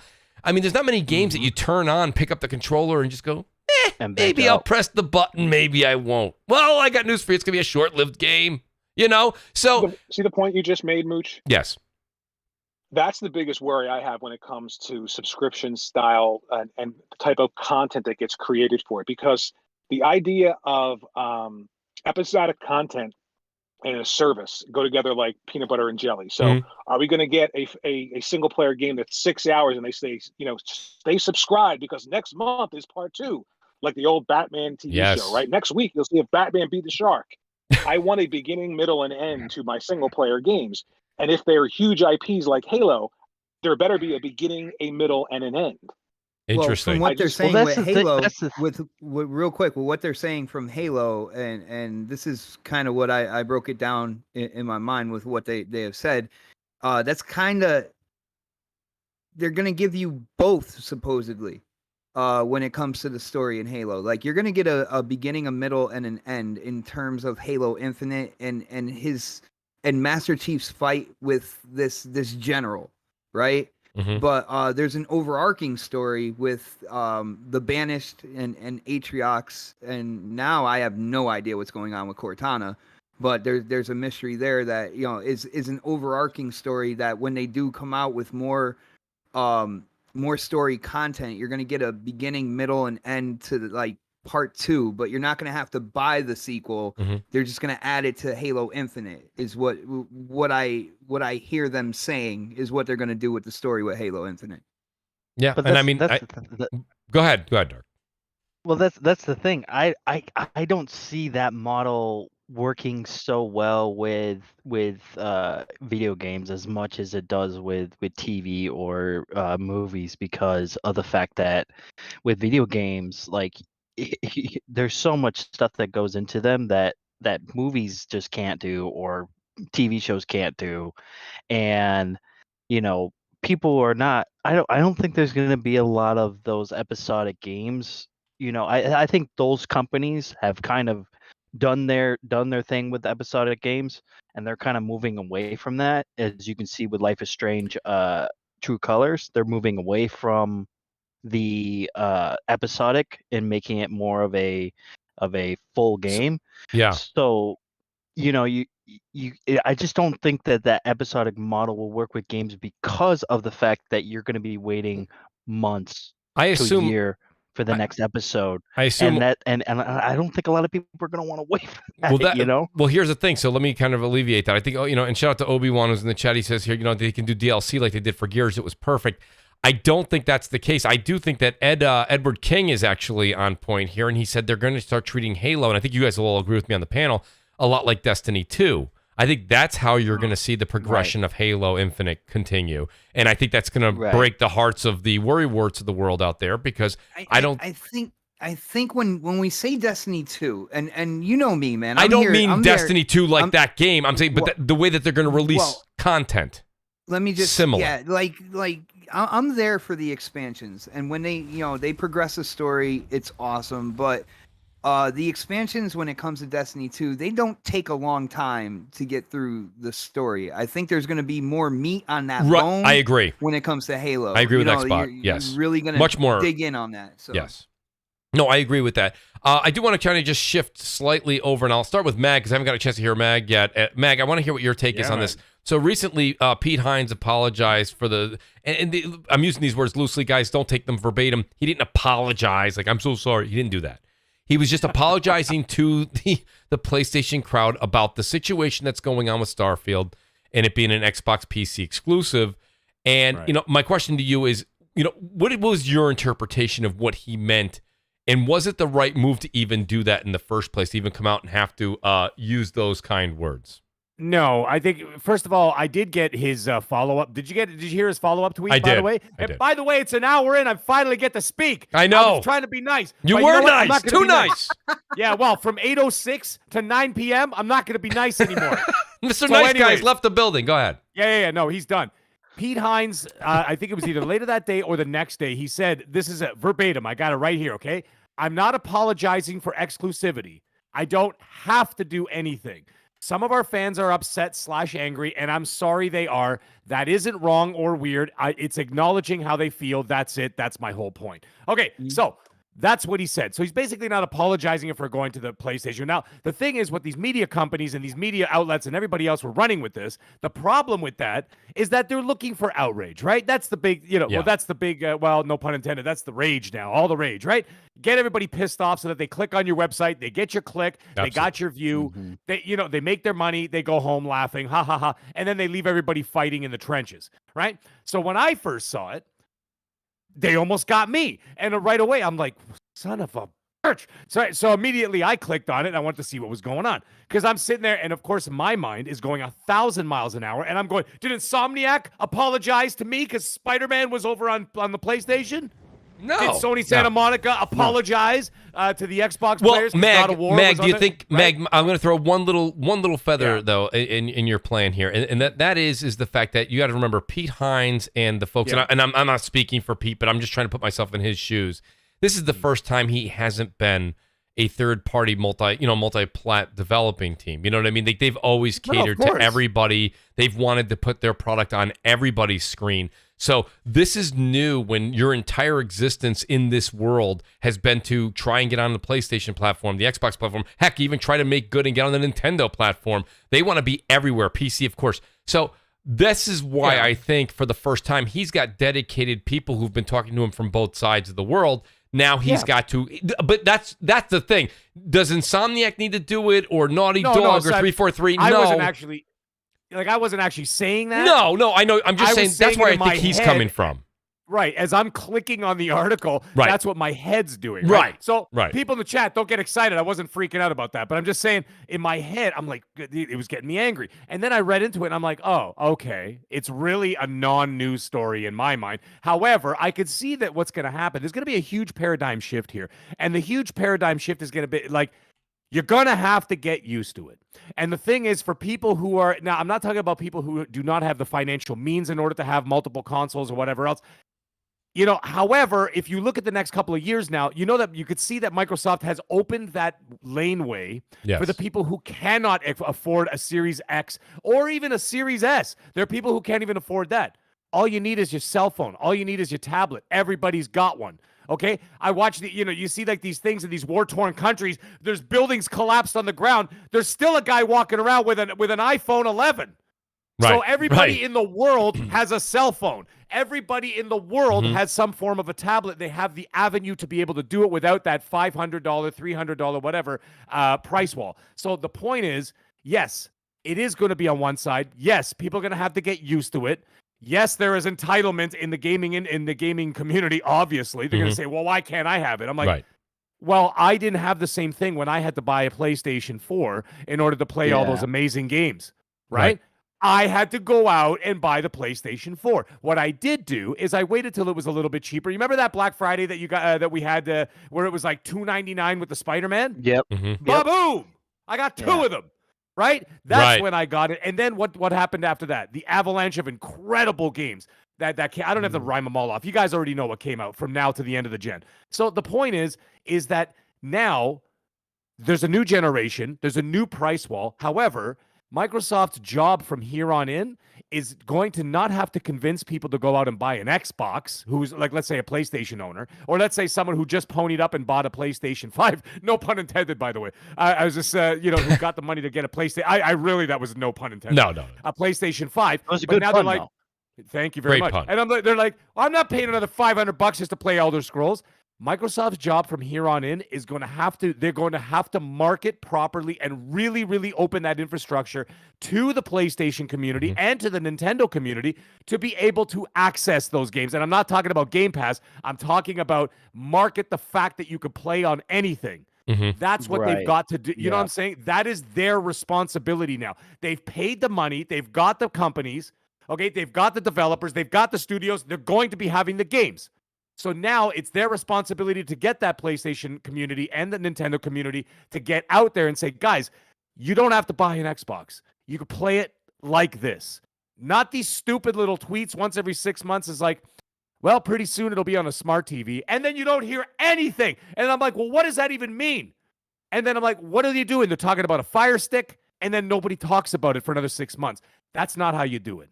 You have to come at it hard. You got to come at it fast. You got to do it. Well, the way it's Sony funny. does See, it, you say with that a media exactly, but I want to say something though. Still consoles too, you know.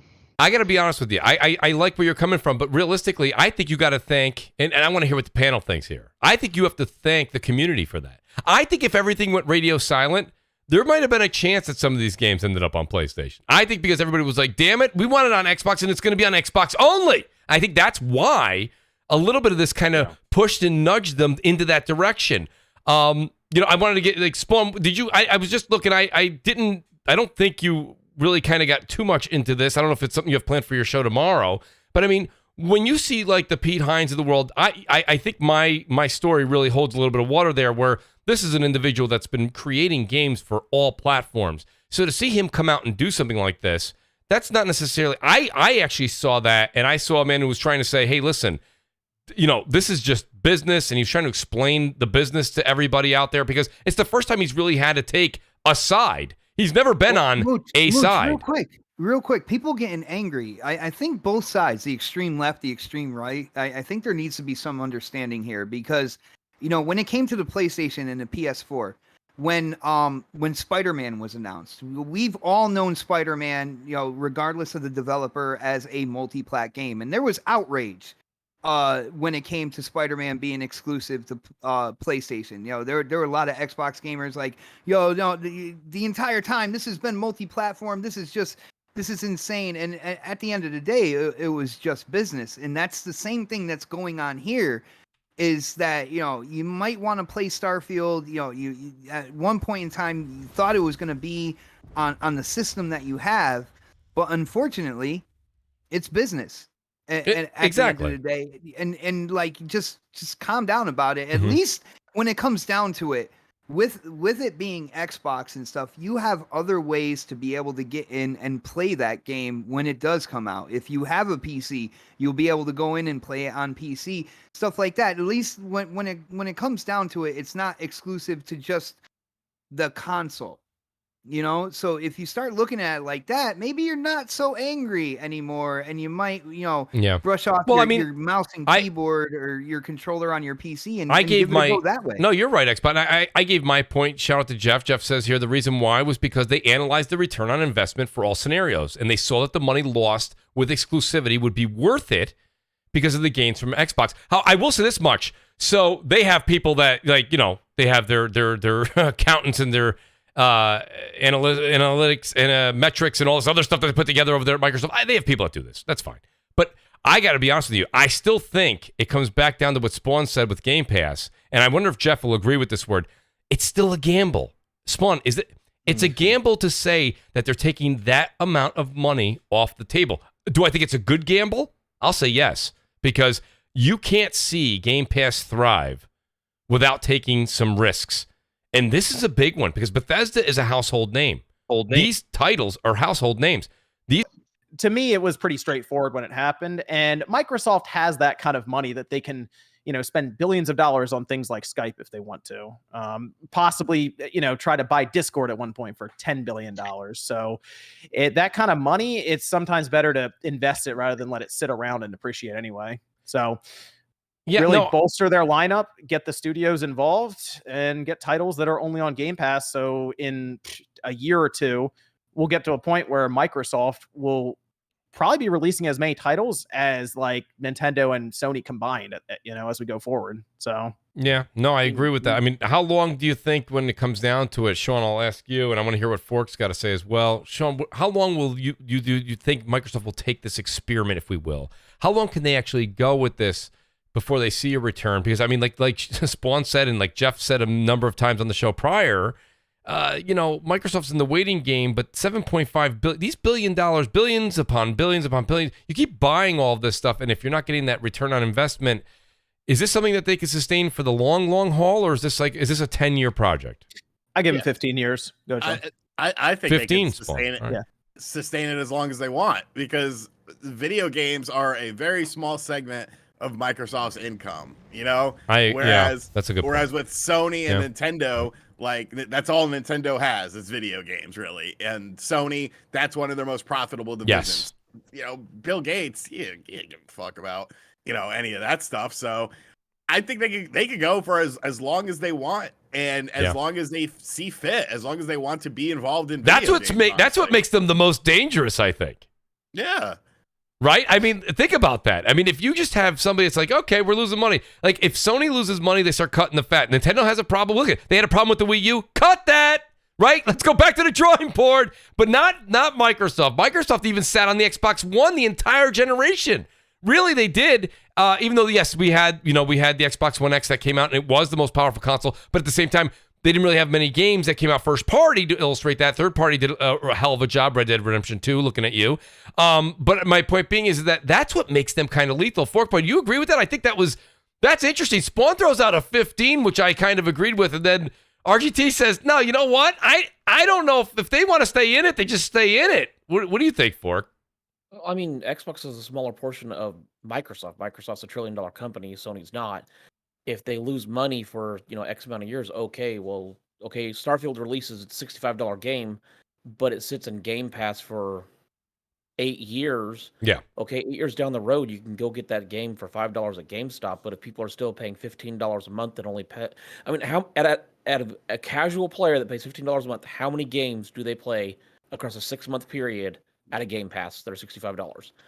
If they're not playing that many, eventually they'll make more and more money. And mind you, they said they're going to be bringing these games to Xbox One, so you don't have to go get a Series X. You just, xCloud, Samsung, someone mentioned the phone. They're bringing many games out, like we mentioned on the panel of, it's not just shooting games. It's all these different games because they're trying to broaden their horizon, which means more people are buying Game Pass, which means now you can play it anywhere. Oh, I can't get a Series X? That's fine. We're bringing xCloud to the Xbox One, and all you gotta do is pay $15 a month and hear your games. Does anyone think that's interesting that things kind of flipped around and now Microsoft is developing more for next gen than Sony is? So I mean, when you have, it was bound to happen with all the studios that they you have, could kind of though. see it coming. And I mean, and Jim Ryan said himself, Yeah. like he even said himself, you remember that he said, we're going to be having less but better quality products moving forward. Yep. Like, I mean, he did say that. Now, that the games that they are coming out with, like, that's the thing. You see, the thing is, like, it doesn't matter which way you look at this, okay? Which side you plant your flag on. Microsoft can throw 1,000 punches, right? Jab, jab, jab, jab, jab, jab, jab, jab, jab, jab, jab. All it takes for Sony, and they know this, all it takes is to reveal that God of War trailer, and instantly everybody's got amnesia about what happened at E3. Yeah. Right? So, like, everything we're talking about E3 right now, we're talking about Game Pass, we're talking about this, we're talking about that. They drop that trailer tomorrow, everybody got amnesia instantly. It does. And that's E3 didn't happen. Yeah, I was going to wait to bring that up, Mag, but it's an outstanding point. Spawn, you know this better than all. Like, the minute that PlayStation experience does occur, a lot of this Xbox talk, it doesn't go away, but it gets brushed off slightly. And the reason is more of what Mag was saying with it's the quality over quantity thing. When you have like a bunch of like, and I'm picking on them, but I think the game looks great, Psychonauts 2 type of games, which when you say, doesn't it look like Microsoft's putting out a bunch? No, the game looks great, but what I'm trying to say to you is that then you have your Ghosts, and I'm using older titles just because they're more relevant to our ears. Ghost of Tsushima, you have your The Last of Us, you have your Returnals, you have your Ratchet and Clanks. Those types of games that are just become instant iconic games with the franchise. Whereas when somebody says, name me 3 games really quick from Microsoft, nobody's going to say Psychonauts, right? So that's so you're going to say Halo, Gears, and Forza. Right. Mitch, you brought up an interesting thing, though. But what I'm thinking is going to be, when you're talking about quality over quantity and all that stuff, you have to think about the one thing that I don't think many people have talked. Well, we've talked about it, but you look at it from a parent. Okay, I'm a parent. A lot of us are parents on this panel here, right? My kids are not getting. Now, I already bitched about it already. You guys already know that PlayStation 5 games here in Canada, in at least in Ontario, are $105. Okay, so they're $105. My kids really wanted Ratchet and Clank. They wanted this and that for the PlayStation 5. How many other parents are going to go out there and go, whoa, whoa, whoa, whoa, whoa, how much? Right. For the one game. And then that's another thing. Then they're going to look at that and say, okay, yes, they're releasing it. So now the thing is, if you treat it like, when you go out for dinner with your family to a fancy place once every year or once, twice a year, you would treat a PlayStation. I think the way that Sony's angling this, correct me if I'm wrong, that I think they're going to angle it as saying, here's the filet mignon, you get it once or twice a year. So you'll pay for that, right? So I think they're going to angle. I think Jeff was talking about that earlier in the show, but like angling it in the manner of, we have this AAA, USDA prime beef tenderloin here. You're gonna get it twice a year, but you're paying for it. You know what I'm saying? Like when you go, you go to like one of those big fancy steakhouses. I think that's the way they're gonna angle it. Now, the interesting thing is gonna see where the casual games are gonna go. Now, the hardcore will go out and buy that. The casual gamer or parent, very rarely, I think, are not gonna dish out 70 in US and $105 Canadian in order for some of these games. They're going to look at that Game Pass and say, that's where I don't know if I buy into that. I really just don't. I know that. Listen, I don't know, Mooch. I'm not saying you're wrong. Listen, I'm not saying you're wrong. The jury's still out. We don't know. I will pay that money for the game. Look, we all said, listen, Returnal. But here's a good example. And guys, tell me if I'm wrong. Returnal was an unknown IP, and it charted 2 months in a row. I mean, but there are a lot of hardcore out there. And nobody even knew what it was. Purchase. No, true. But the thing is, did casuals go out and buy it? Don't know what it is. The Madden COD, the Madden Well, yeah, COD it didn't reach that did level. Not buy Returnal. No, it didn't reach that level. It would need the Me's, the U's, okay? The late, the Ashen Lucas. Mm-hmm. Those it really people, reached the the Randall Thors. Those people are going to be playing those games. Yeah. Now, that's my question. Now, see, this is a question I'm actually asking the panel. This is my question going forward. Outside of the hardcore who will dish a ton of money out on these games, do you think that Xbox is going to be stealing more of that casual market away? And what I mean by casual, I don't mean just adults. I mean kids, I mean whatever, and parents paying for their kids. Do you think that Xbox is stealing those people away, and maybe a lot of the more niche, hardcore players are going to be the ones that are going to be supporting the PS5? Present company included. Well, go ahead, man. When you say quality for like Microsoft and Sony, right? Mm-hmm. Yes. Okay, so we'll take 2021, I guess. What PS5 games do we have for 2021 so far? Returnal, Ratchet and Clank. Ratchet and Clank. That's it. Okay, so we think Horizon's going to make 2021. I mean, yeah, I would say so for the conversation. Okay, I don't think so. Oh, I do. Okay, there's a conundrum in the fall. But anyways, go ahead, finish your thought. It'll be interesting because if Horizon falls to next year, then the best rated game potentially could be from Microsoft this year. Then with Forza Horizon 5. Yeah. Or actually, the Flight Simulator got like a almost perfect 10s across the board. Yeah. If you even call it a game, I call it more of an experience. It's still a game. So it's tough when you get to the point where like, well, this game counts and this one doesn't. You kind of go like, okay, we got it. Kind of all. So that's kind of what I'm thinking now. It's like we are seeing Microsoft at least turn in better games, especially this holiday compared to last holiday when there was nothing. Like we will go. Yeah. Oh, how long we're gonna go till I guess whenever Halo comes out or it's Forza? When Halo, Forza, whenever one of those comes out, that's gonna be like finally their first party studio puts something out. But there's a chance that Forza. I mean, we don't know what Halo is gonna be in terms of rating, but if we go by Metacritic and quality, I mean, I guess Microsoft will be putting out the higher quality games this year then.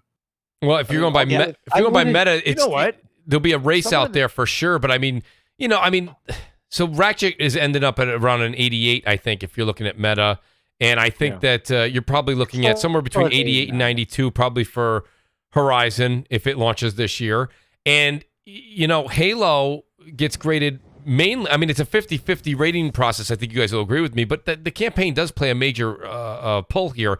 If that campaign is like Worry said, where it's the first part of his story where it was more worrisome, pardon my French, but like in all honesty, right? Like think about it. If the Halo games have been rating lower and lower and lower each time they come out, so the Horizon game again is interesting too because Spawn, you make a great point. If we're going to sit here and talk meta, which I think is a great talking point, by the way, I'm not going to dismiss that.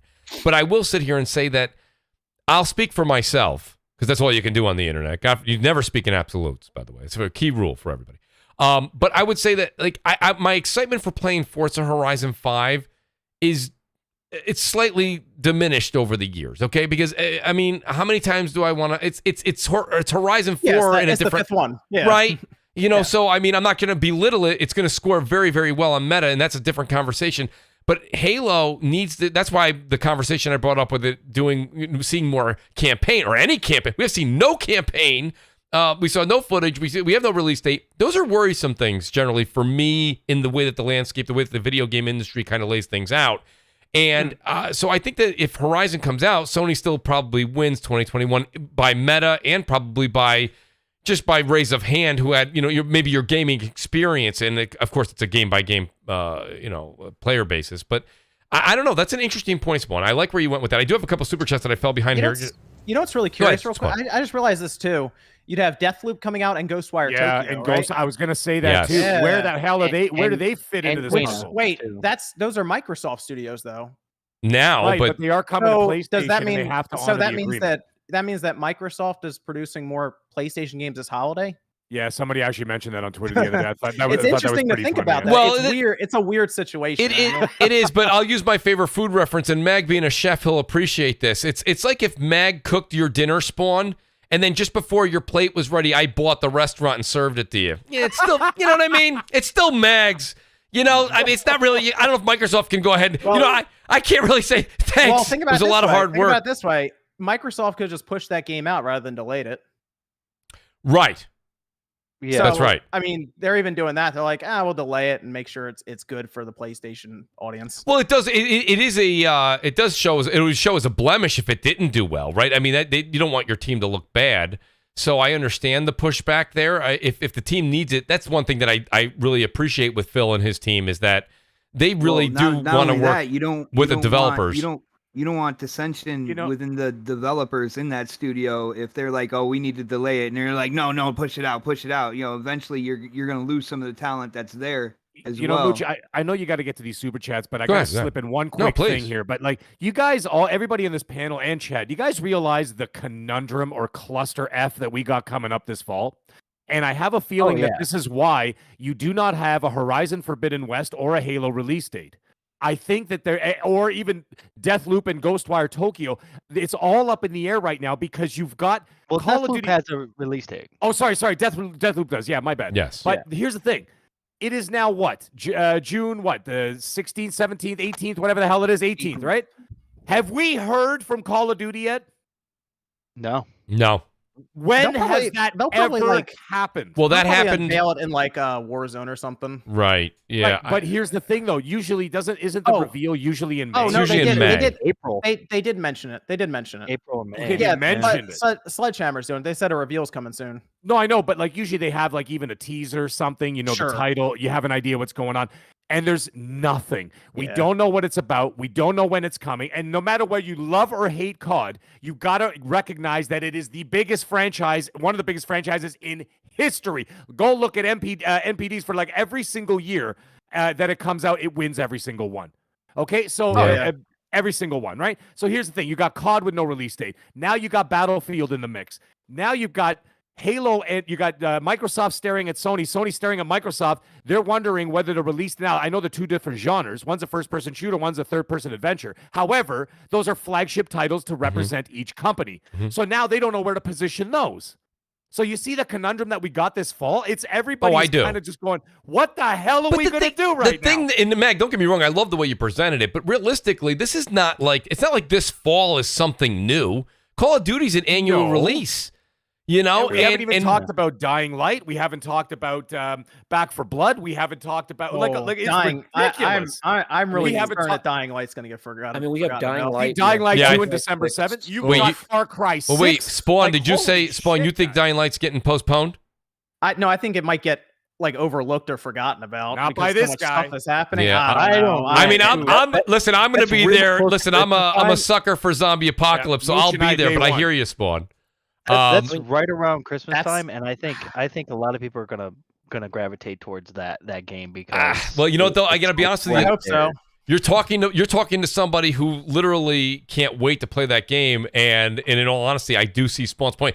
Games that release in mid to late December, that's man, I tell you, there's a lot of people bought video games by then.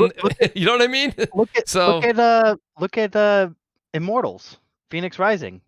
People didn't think that game was going to sell well, and it came out in December. And guess what? It but for the hell for any other for the development hell that Dying Light 2's been in, they need to do a hell of a lot better than Immortals Rising did. I think. That's true. Yeah, just my personal opinion. But Viper XT here in the chat, he says, I think the lack of release dates. It's great that we actually did wait because his super check comes full circle. I think the lack of release date is because they want to avoid Call of Duty. Shout out to Slay and Chilean. He says, if Forza comes out in November, do you think Halo may come out in December to get the holiday sales? Hey, guys. Yes. I had the opportunity to talk to Steve Downs. And during that interview, he said Halo is dropping in November. So I know what you guys are saying with the whole I would agree with and all that good stuff. But I have a feeling it's going to drop day and date to the anniversary. Yeah, November I agree. 15th. That would make sense, but I think that's a mistake. I think they should launch in September. I think it's a good move. Maybe push Forza up a little bit earlier then. I'll just make my family skip Thanksgiving. We'll just buy a whole bunch of games. Oh, you don't have to buy squat. Halo's Halo. Yeah, I'm gonna have to buy like Dying Light, Battlefield. Oh yeah, true. Sorry, yeah, my bad. Yeah, Far Cry. That's a lot, man. Yeah, but there's a lot of those games you're not gonna buy because you're like, well, I have Game Pass and Halo's there and Forza's Halo's in there. Game Pass. Yeah, I buy a lot of of games that I never play just because I'm stupid. Fork. dude, I swear, we have had this discussion. I buy a lot of games that Mooch makes fun of me because I buy a bunch of single player games and they sit there in my storage. I bought Biomutant and I still haven't really played it much. Biomutant, just sidestep there. I wish they just put a little bit more TLC into the action mechanic, the firing. Yeah, I do because I love the narrator, I love the world, I love the environment. I'm so into it, and then I just you pull your RT trigger, and you're like, yeah. You're like, it's nothing. You know, it's like, yeah, it doesn't feel satisfying, right? Not it doesn't even close. Like some I've other been games. so on the fence with that game. Megan mentioned something earlier about kids and buying games and everything, and for me, one of the reasons why I don't really have a PlayStation for my 4 children is if I buy a game for each of my 4 children every single month, that's $280 I gotta spend. Exactly, and then you know what the thing is, like my kids are playing that stupid floppy human. What the fuck hell is it called? Human Fall flat. Oh yeah, the delivery Human game Fall or whatever, Flat. right? Yeah, there was Human Fall Flat, but there's the other one, the delivery game. They play that. Oh my god, that They game. play the one with Humans they Fall play Flat. the one. Yeah, they play the mini golf one. Totally they play reliable delivery. Yeah, that's it. Totally reliable delivery, floppy human bullshit, whatever. Anyway, that one. They play that thing, the one with the cloud where they're raining on people and stuff. My kids love that stuff. Do you think I would even pay a dime for any of that stuff outside of the subscription that I'm already paying? Not a chance. So until they get older, and then on top of that, let's face it, then my son, he's 8 years old, he plays Fortnite. So I mean, and that's free to play for everybody. But besides that, I would never, Fork's got a point. Like when they were begging me because they wanted to get the Ratchet and Clank, and I'm like, no. I'm like, Daddy gets Ratchet and Clank, okay? But if y'all want something, you're gonna have to get it yourself because I have a digital PS5, okay? So I don't have a disc one, so it's not like I can grab the disc and throw it into the next room and say, here, you guys can play it. Because I don't let them touch my stuff. Share. You can actually game share on PlayStation 5. So You've got to be kidding me! I didn't know that. Since when? Yeah, you can game share on PlayStation 5. Oh yeah, since you could do it since last generation. PS4. Yes, PS4. PS4. Okay, you know what? I just quit the podcasting game because I had no idea. It's okay, Meg. It's all right. Shout out to Royal Boyle 78. He says, I'm a little late. What's good, Crossfire? What's good, my brother Mooch? He says, shout out to the panel chat. Here's to a great show, fellas. Let's go, Mets. Absolutely, Royal Boyle. Thank you. Viper's back. He says, Microsoft hasn't needed Sony's money the last 20 years. That hasn't changed with the purchase of ZeniMax. So Viper's right in that one. JD, I'm going to get JD Gamer in here. JD always makes it for some great debates on the panel, guys. JD says, I would challenge the idea that Sony automatically wins the quality argument this generation, as evidenced by Elder Scrolls 6, Doom, Forza Horizon 5, Hellblade 2. I guarantee you Elder Scrolls outsells God of War as it always has.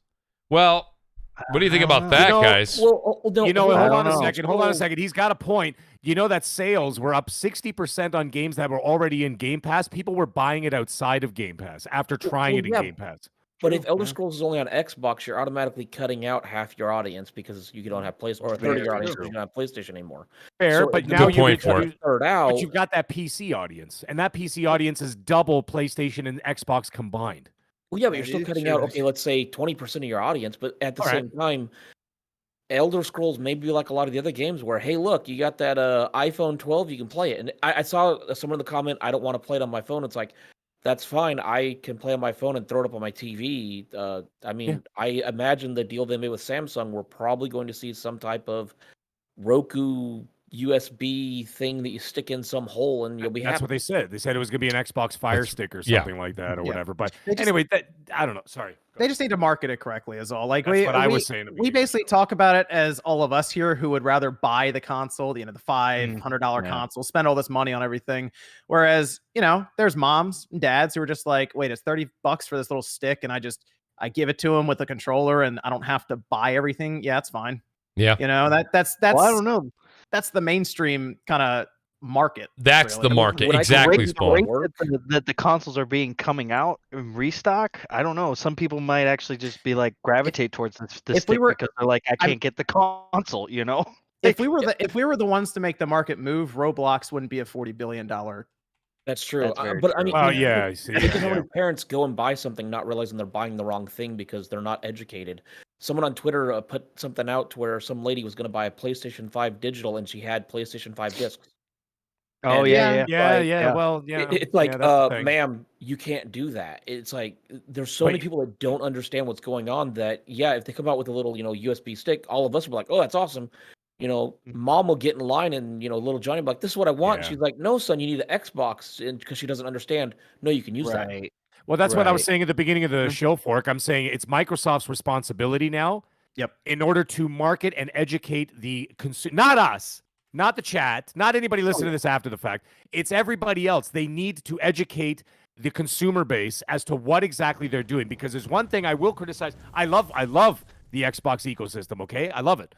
However, the one thing I do criticize is that the way they portray their message sometimes, because it's such a big company, it gets lost in translation like broken telephone. One guy says something, another guy says something, another guy says something, another guy says something on Twitter, and everybody's going, what the hell are they talking about? What do they mean by this? What do they mean by that? They need clear, concise advertising and education for the customer and the consumer. Like, for example, Coca-Cola's been out for 120 years. Why do they have to keep advertising that Coca-Cola is the best soft drink in the world? Why? Well, They have to do it. got to They keep have that. to do it to keep it in the mind Keep it share, in the and they have to mindset. keep- Absolutely. Right, and then Yeah. they have to keep people educated on what's out there and available. Right. Yeah, I know like, it when sounds was the last time forget. you saw a That's the thing. commercial People for a forget video about game? things, and that's People that's forget. the They don't thing. think about it. Yeah. They're on the train on the way to work. Yeah. They need, you know what I'm saying? They're not thinking about Yeah. these things. You have to hammer Yeah. them in the head and in the balls over and over and over. And that, like what Fork was saying, there's people that are just not educated on what's going on. They need to. It's 2021 going into 2022. We're already having 3D augmented reality projections of ourselves like Star Wars, and there's people who don't even know how to turn on their smart TV yet. I mean, Right. You know what I'm saying? their education from Facebook or whatnot, because when was the last time you watched something that had a commercial? More people stream stuff or they DVR it and they skip the commercial. So any hope Yeah. of putting a commercial out there by Xbox saying, hey, we'll put it on here and people will be educated, that's not working anymore. Now it's No, it's not. oh, well, Mooch told me on Facebook this, and then you find out, no, Mooch is an idiot. Now, I'm joking, he's a great guy, but it's like now Appreciate you're the getting plug. information from somebody. I love you, Mooch. You know that. I know. But go ahead. But you're getting information from people that you may not understand, may not be telling you the best info, because we live in a society that doesn't like commercials. I don't want to see Right. your billboard. I don't want to see this. All I want to watch is my show. And it's like, well, now I got to figure out how to tell, Grandma Smith, hey, buy this because it'll do this. And it's a very hard line that Microsoft and PlayStation and anybody else is running right now on. Yeah. Okay, we need Well, to that's why you educate see a lot of people how to do it. That's why you see a lot of advertisements on social media and things like that, like Facebook and Yeah, Twitter. but how many and- times when you But see you know one of the thing is, advertisements, though- do you watch it? Right. And the thing is, it's not just advertisements. It's also going to be some form of integration in society. Like, for example, you remember everybody laughed in 2013 when Donnie D went up on stage and he was like, Xbox on. And everybody went, ha, ha, ha, ha, ha. And then all of a sudden, 7 years later, fast forward, everybody's going, hey, Alexa, what's Right. the directions to the nearest pizza Right, joint? Yeah. yeah. Right? Yeah. So it's slowly integrated into society over the course of like 7 years. By the time now everybody's asking a little dildo on their table how to make pancakes. Right? Xbox So on you know what I'm was saying? the best That like is the seven ever. years strangest ago- picture anybody's ever painted for me, by the way. I'm Thank just you very saying. much, Xbox. I You may go to don't sleep know thinking about about that. the dildo thing, but I don't know. yeah. I don't know. It looks like it, the tower thing. Anyways, It but does look like the Xbox point On is, was the best thing because when Call of Duty came out that year and people heard your speakers coming through, because your Kinect's on. I loved hearing Xbox off, and all of a sudden somebody would drop out. It's like, oh, this is Yeah, it was great, wasn't it? But the thing is, like I said, they need to integrate. If they're going to do this, and if they're going to go down this road, then they're going to have to integrate it into society somehow and make people adopt it. That's the key. And if people do not adopt or not willing to adopt, it's going to take a very long time. And if they're doing it on their own, I just don't know how much it's going to take off. I think that when these things take off is when multiple companies start doing it. And I'm not saying Sony or whatever, Nintendo. I'm just saying multiple companies start adopting this kind of thing, which Google tried. Okay, Amazon, whatever the hell it's called, Luna, they're trying to do it. And then of course, obviously XCloud and all that kind of stuff, right? But if it gets out into the public conscience and into like the actual mind share of the community, then only then will it start to actually stick, and take shape, and then people will be able to say, okay, I get it now. You know what I'm saying? Because like now you've got, like Fork saying, you got people who don't even know what the hell they're talking about, what they're doing. Right. However, those people still have Alexa and Google Home and all that kind of stuff because they figured it out over time, or Bluetooth technology, whatever. Right? It's going to take a long ass time. So speaking of Amazon and Google, I mean, how many times do you think Amazon's going to allow a Microsoft commercial to run when it's like, no, not Microsoft, let's do a Luna commercial. Exactly. And that's where I think they might run into a lot of issues. But that's where Microsoft can, I mean, they have, how many people on a PC? Guess what? Start advertising on your frickin' PCs of, hey, did you know you can buy little Johnny this? Oh, I can. So, I mean, to me, it's a matter of people educating themselves and whatnot. I get people at work ask me questions. I answer. But at the same time, I'm on Facebook. I see a commercial pop up or some promoted, or on Twitter. I scroll past it. I don't care to watch that's that. very easy. You know what? I don't want to watch that. Can I ask a question, everybody on this panel? I'm sure we'll all get it because we're all hardcore gamers. And I'm sure in our circle of friends or either family or community in our neighborhoods, we're all known as the hardcore guy, when it comes to gaming and stuff, right? How many completely clueless dudes do you got coming up to you saying, what do I buy? Because my kid wants to play. I'm like, are you like, are you I don't kidding? have it often. You're like, Dude, it happens to me I all just the avoid time. people. Get away from me. Yeah, I only have a certain amount of people Sean that locks come the up to door me and only say, answers through the peephole. He's like, get out of here. Exactly. Well, I only have like a few people who come up to me and are just like, "Hey, what do you think of this and this console or that console?" It's usually like, do you think I should buy an Xbox because of this, and this? And I'm just like, yeah, if that's what you're into, then yeah, go ahead and do that. Well, it's like we were saying earlier. It really each right now, until things happen differently as this generation progresses, each console has its own merits and what its strong points are. It doesn't matter how you're looking at it. I do want to get here to Nipo Sama. I'm probably saying that wrong, but I apologize. He says closest to enjoy whole of game creation are the PlayStation players. $10 separates them from a library. Xbox players will have to pay a lot more to taste PlayStation's jewels. Tell me about profitability. I don't know. I just love the sentence tasting and paying for tasting jewels. Yeah, I was gonna say tasting jewels. That was a unique way to kind of word that. We should get Noof Nukem on here for that one. Noof, you're in the chat. Shout out to Noof. Shout out to Salty. Shout out to a lot of Lady Foxfire. Lady AF is here. A lot of great people here today. Let me just say, I have Mr. Twister here. He says if parents had issues with paying for games, Switch, I think he's saying Switch wouldn't be selling the way they are. You know what? He's got a point. Well, that's the thing. It's a brand new option now. Like, he's got a point. He's got a point. That crap adds up quick. Nintendo. Yeah, well, dude, you know that a Nintendo Switch right now here, okay, a Nintendo Switch in one game is still $500 here. Ooh, that's not a kid's toy.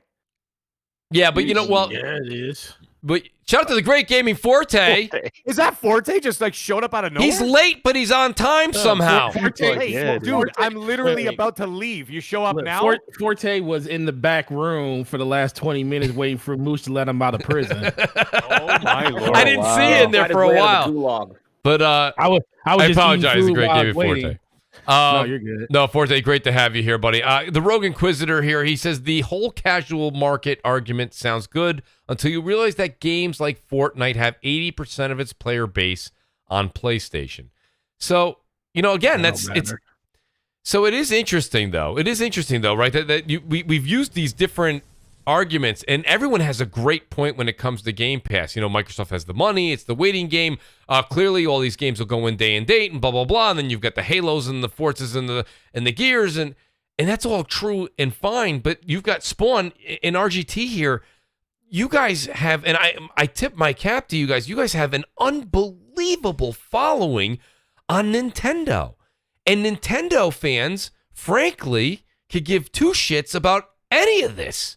They just Nintendo's diehard, man. Even with the Wii U, but that speaks if volumes.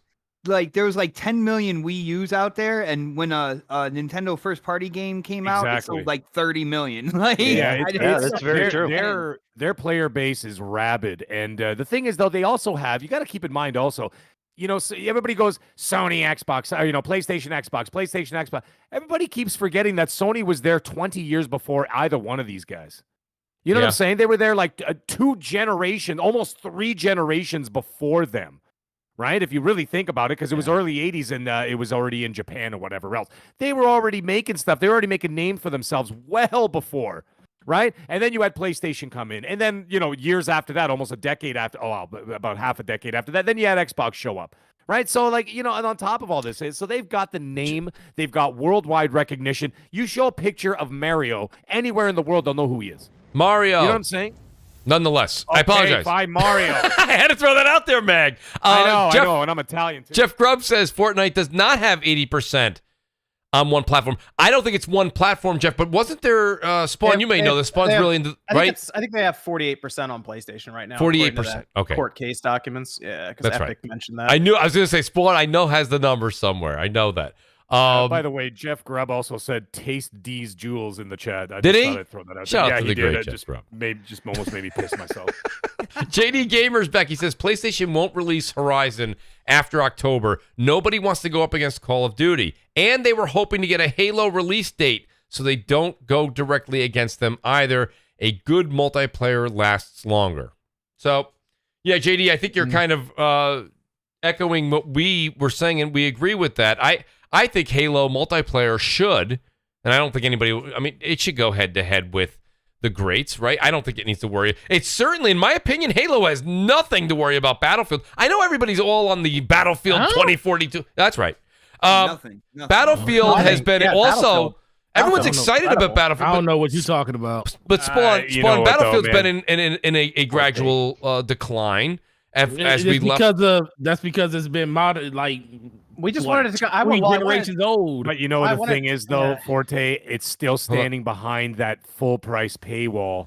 Don't matter. Spawn, what were you going to say, Spawn? I know, I get it, but I'm just saying. Actually, $10 more paywall. Right, yeah, okay, so now you've got that up against a free-to-play, and then you guarantee that Warzone is going to get an update for the release of the new COD. I don't believe for 1 second they're just going to keep cranking the same old shit. I mean, they do, but I think there's going to be a new map for Warzone when the new COD releases, as maybe a little bit of a distraction, because I heard there was a lot of behind-the-scenes baloney going on over there. They didn't know what was really going on, and some troubles, production troubles on this Call of Duty coming up. So... it might be a little bit of a thing, but I'm telling you right now, man. Wait a minute, hold on. Has got an uphill climb. Hold on, Battlefield. I agree with that. So shout out to T. Harrison. He says Mooch's Battlefield opinion is weird. No, I don't see how it's weird when, frankly, after we left Battlefield 4, it's been on a decline. You can check the numbers. But Spawn, you were going to say something, Spawn. I wanted to hear your input. I said it should have been Bad Company 3. Yes. But yeah, that would have been. That also implies that it needs to have a pretty solid campaign as well. Then, and looking at Battlefield, I don't know, maybe people haven't been. I don't know, going all the way back to the early 2000s. Battlefield didn't start with a campaign at all. Battlefield 1942 on my old PC back in the day. I think it was 2002. I think. 2002 or 2003. I mean, you got this thing. It was Battlefield 1942, and the single player was you against bots in Conquest. And that was it. Yep. So, I mean, they came up on the multiplayer, and to me, I know people say they play campaign, and I play campaign for Halo and Call of Duty. I've never been super high on the Battlefield campaigns myself. So I look at this and I'll see how much content is there, but based on what they were showing, I do like what I saw with the multiplayer, so I did too. I think I'm gonna grab it day one. I did Damn it, enjoy what I Conway. saw more I than thought it I've was seen from 41. any other. I gotta say, I enjoyed what I saw. But that's another game though, Spawn. And Spawn, that's fine.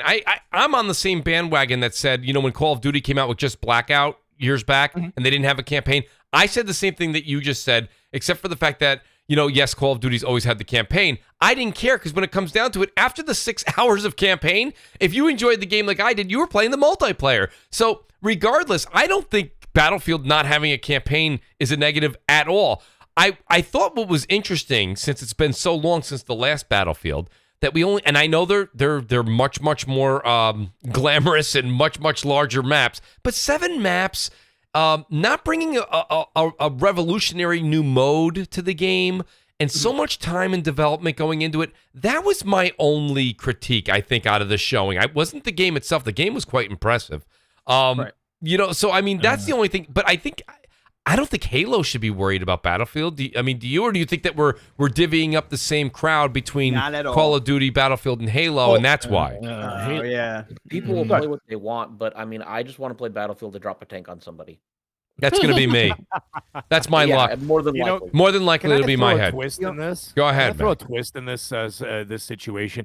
What if? I mean, there's still rumors out there that I know we've been talking about Game Pass all bloody night, but there's still rumors out there that it may still drop in Game Pass I don't because think of so. the EA. I know, I don't think so either, but the rumors won't die down, and these are coming from some pretty big dudes out in the industry, and they're still saying that it may actually happen. Now, if that does happen, what does that do for the numbers? What does that do now that you have the choice between the two? Which one do you think will get the more engagement? Guys, multiplayer for Halo is free to play. Like No, I that know, right but- there disqualifies any type of oh man, what are we gonna do here? Battlefield, Halo. Halo has a diehard community as well. New Halo comes out, they'll play it and they'll play hundreds and thousands of hours. Some will play it just to complain about it the entire time while they're playing it. Like, I can't believe we're running. Pulling myself up on a ledge. This isn't a Spartan. Let me get into the next round. Like, it is what it is when it comes just to asking That's what we did with question. Halo I'm just- 5. It's a very curious thing to think about. Like, I mean, if it does end up, like, for example, the fact that I actually get to play, well, most of us here will actually get to play 10 hours of Battlefield for free, right? Because we're part of the Game Pass Ultimate or whatever, right? You know what's sad? It used to be every game would look out for Halo, and now it's like, oh, where are we going to put Halo? There's Call of Duty and Battlefield. Back in the day when Well, Halo they 3 ended was showing up, it was like Call of Duty was like, oh, where's Halo going to? Right. That ended in That ended in Thank you. 2007. What a shame! Like, It is a how far shame. Halo's fallen. That's Well, Funny not that- every empire's there forever. I mean, even us mighty Romans had to fall too one day. right? But listen, I find it you know. funny that in chat, Mag will talk, people will make fun of Mooch, and Mooch hasn't talked to them. Mooch will talk. right. Yeah, I know one person said that's weird. I'm like, I didn't say anything. Nonetheless, I do want to say shout out to JD Gamer. He says here, and I think he comes back. He says Elder Scrolls is not only on Xbox, it's on Game Pass, so it's available to a larger audience than ever before. And it's funny. I'm not going to go ahead and point the finger at JD. But Spawn and I know Fork was saying this earlier. Mag was saying this earlier. Like, that's the one thing where when we keep saying Game Pass and we've got so much in the media being positive about it and that, JD, I don't blame JD for saying what he just said. I would actually fall into the same camp. I can understand. But realistically, when you do take an Elder Scrolls and it was selling millions upon millions of copies on the PlayStation platform or any other platform, and now you have a situation where that's not there anymore, it's always been on PC. Right? Hey, Microsoft floated Game Pass to Sony. Apparently, just go ask Sony to put Game Pass on the PlayStation. There you go. Right, exactly. You can do that. There you go. I think- What a weird future that would be. Hell would be selling Freezy Pop Spawn. I'm not sure what would go. I mean, mind you, there's that Navy game that if you do something in the stupid Navy game on PlayStation 5 and it allows you to access a web browser. So technically, you could play xCloud on PlayStation 5. Yeah. Yeah, but that's yeah. the same. That's the same thought mentality of, remember Xbox One and PlayStation 4, and people were just putting the PlayStation 4 plugged into the HDMI in, and people were like, I'm playing my PlayStation on my Xbox. Haha. Okay. I love people's heads blowing up with that. That was actually kind of funny. It was funny, but it was kind of like, it was kind of a no kidding moment. You know what I mean? If you have a browser, that's Microsoft's point. You can play it anywhere. That's what they want. But yeah, I don't know. For some reason, I don't necessarily know if JD's right on that point where just because it's on PC. And that's the other thing. Everyone's like okay with thumbsticks and having a controller and Game Pass being everywhere. But, when we say PC gaming is increasing, and it is, that's still buying hardware as well, right? I mean, a PC, even a cheap PC is $600. And if it's a decent gaming PC, you're somewhere in the $900 to $1,300 range. So I don't understand, I don't know. I don't think that you're having people playing Halo on playing it in 360p. You know what I mean? Like, I think that I don't know. You're gonna have people that play games. I mean, yeah, we do talk about Game Pass, and yeah, it'll come to your phone and everything. But I think for the most part, people that are going to be playing this aren't going to be playing it on Game Pass. They're going to be playing but like on a mobile phone. They're going to be playing on their Xbox or on their PC. Yes. So yeah, it will be a small audience of people playing on their phone, but it'll be like, hey, yeah, guys, I'm going to go to dental office. I'm going to go catch you guys on my mobile. I got news for you. We are so far away from that story becoming like a realistic truth, because I don't know about you guys. Everyone's like, hey, look, and they do this on Twitter. Look at this, is amazing. I can't believe it. I'm playing Call of Duty on my phone. Meanwhile, they're in their house 8 feet away from their router. I mean, my point being is, you ever take your phone and play Call of Duty on the road? I have. Yeah, it's horrid. It doesn't work out the same. I'm telling you right now, that's a really bad idea driving down the highway at 70 miles an hour. I promise you I'm not driving. You got my word on that. It's funny. I've got 5G as well for even mobile and of course at home, right? And I still have absolute trash unless I'm outside. I have Verizon in the Fios. house, it doesn't matter. It's just not good. We're a ways away from that. Does that mean we should stop that technology or not look forward to it? Absolutely not. We should. But everyone's always like excited, and they're like, that's why Microsoft took xCloud and literally stuck it in the back of Game Pass Ultimate. You know what I mean? They included it. Nobody was going to pay $10. Would you pay $10 or $15 a month for that? Even $5 a month for that? No way. But I think they're Not laying now. the foundation now for in like 10 years. It can be a possibility to where if you already have it built, you're good to go. Trying to build it in 10 years though, maybe a lot harder. So absolutely. That's why I said we need to move forward. So they need to keep it going and progressing. That's why they're not charging extra per se. They threw it into Ultimate Game Pass. You know what I mean? They just threw it in there. Pass, how many people here think $15 is going to be what we're going to be paying in a year or 2 years? Oh, no way. It's going to go up, just like Netflix. I mean, what were you guys paying for Netflix when it first took off? Netflix, when it first came out, was $8.99 a month. Right. I paid $11 and got 2 discs. Yeah. Or the 11 with 2 discs. That's right. Now we're up to what? 15? My point. We're at 15. The Ultimate Game Pass. I got news for you guys. That thing's got $19.99 written all over. Oh, that price is going up. Yeah, right. It's going to go up. They're going to do it incrementally, which is fine. That's just part of the game, and it should be expected. Like everything is going to keep going up. There's no way it's just going to stay the same. It's not going to stay stagnant. You know what's interesting though is depending on how much they build this, I do think there's a point in time where they just make Xbox Live or online gameplay free.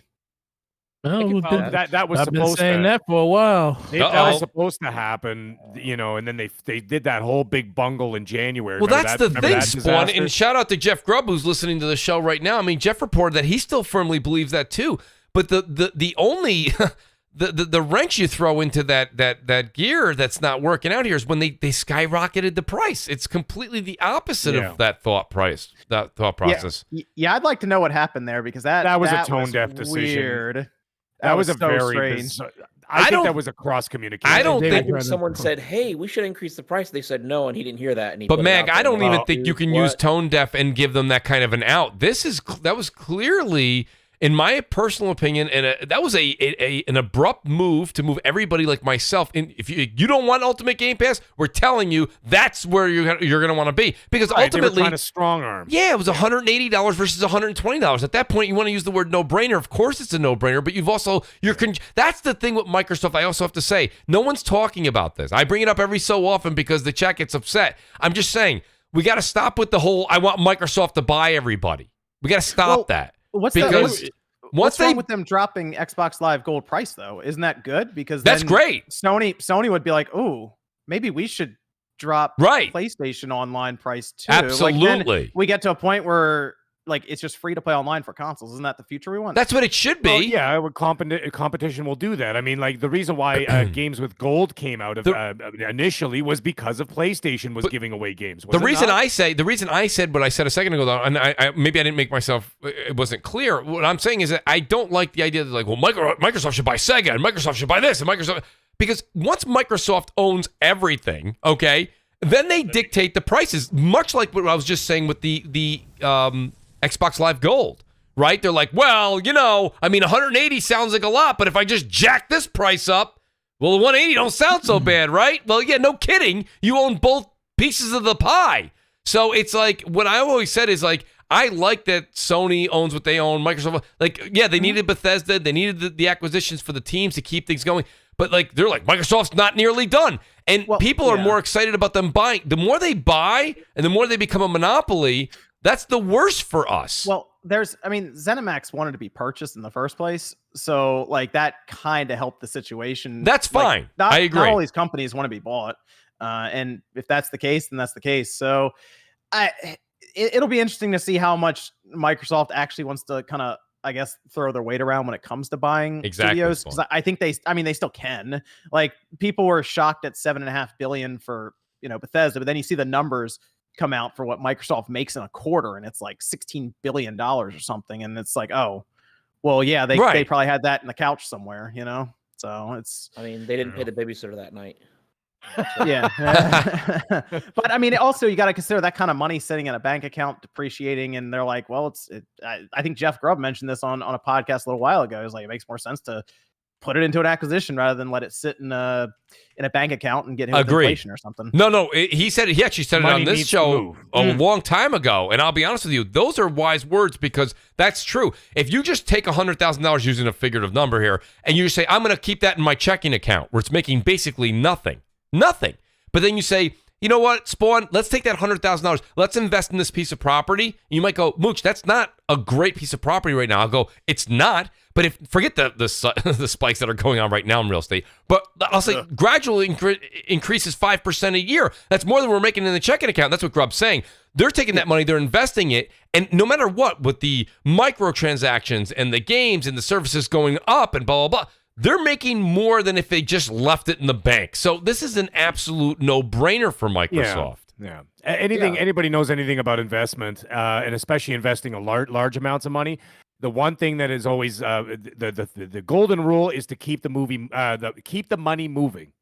Okay, you need to keep the money moving. It needs to be mobile, and by sitting, it's not doing anything. It becomes stagnant, and then the stocks become stagnant. They become unstable. So what ends up happening is that movement creates growth. So they have so much money, that they need to move. You see that they were going to buy that, what was it, the voice recognition technology for the medical, for the hospitals and everything else like that? Yep. Okay, they were going to pay $20 billion, and I'm like, why? But the reason is because the stockholders, they need to keep that money moving and invested in order to keep it growing. And you know what I'm saying? So exactly. The same thing that goes in the gaming division. They have a ton of money in their coffers, and they need to keep it moving, and they need to keep purchasing. That doesn't mean that they have the infrastructure to run them all, right? Which they don't. That's why they're looking at publishers, not studios, because Matt Booty can't run half the damn world by himself. He's already got his hands full, and so that's why they're buying publishers that can basically self-adjudicate themselves. You know what I'm saying? And just take care of themselves.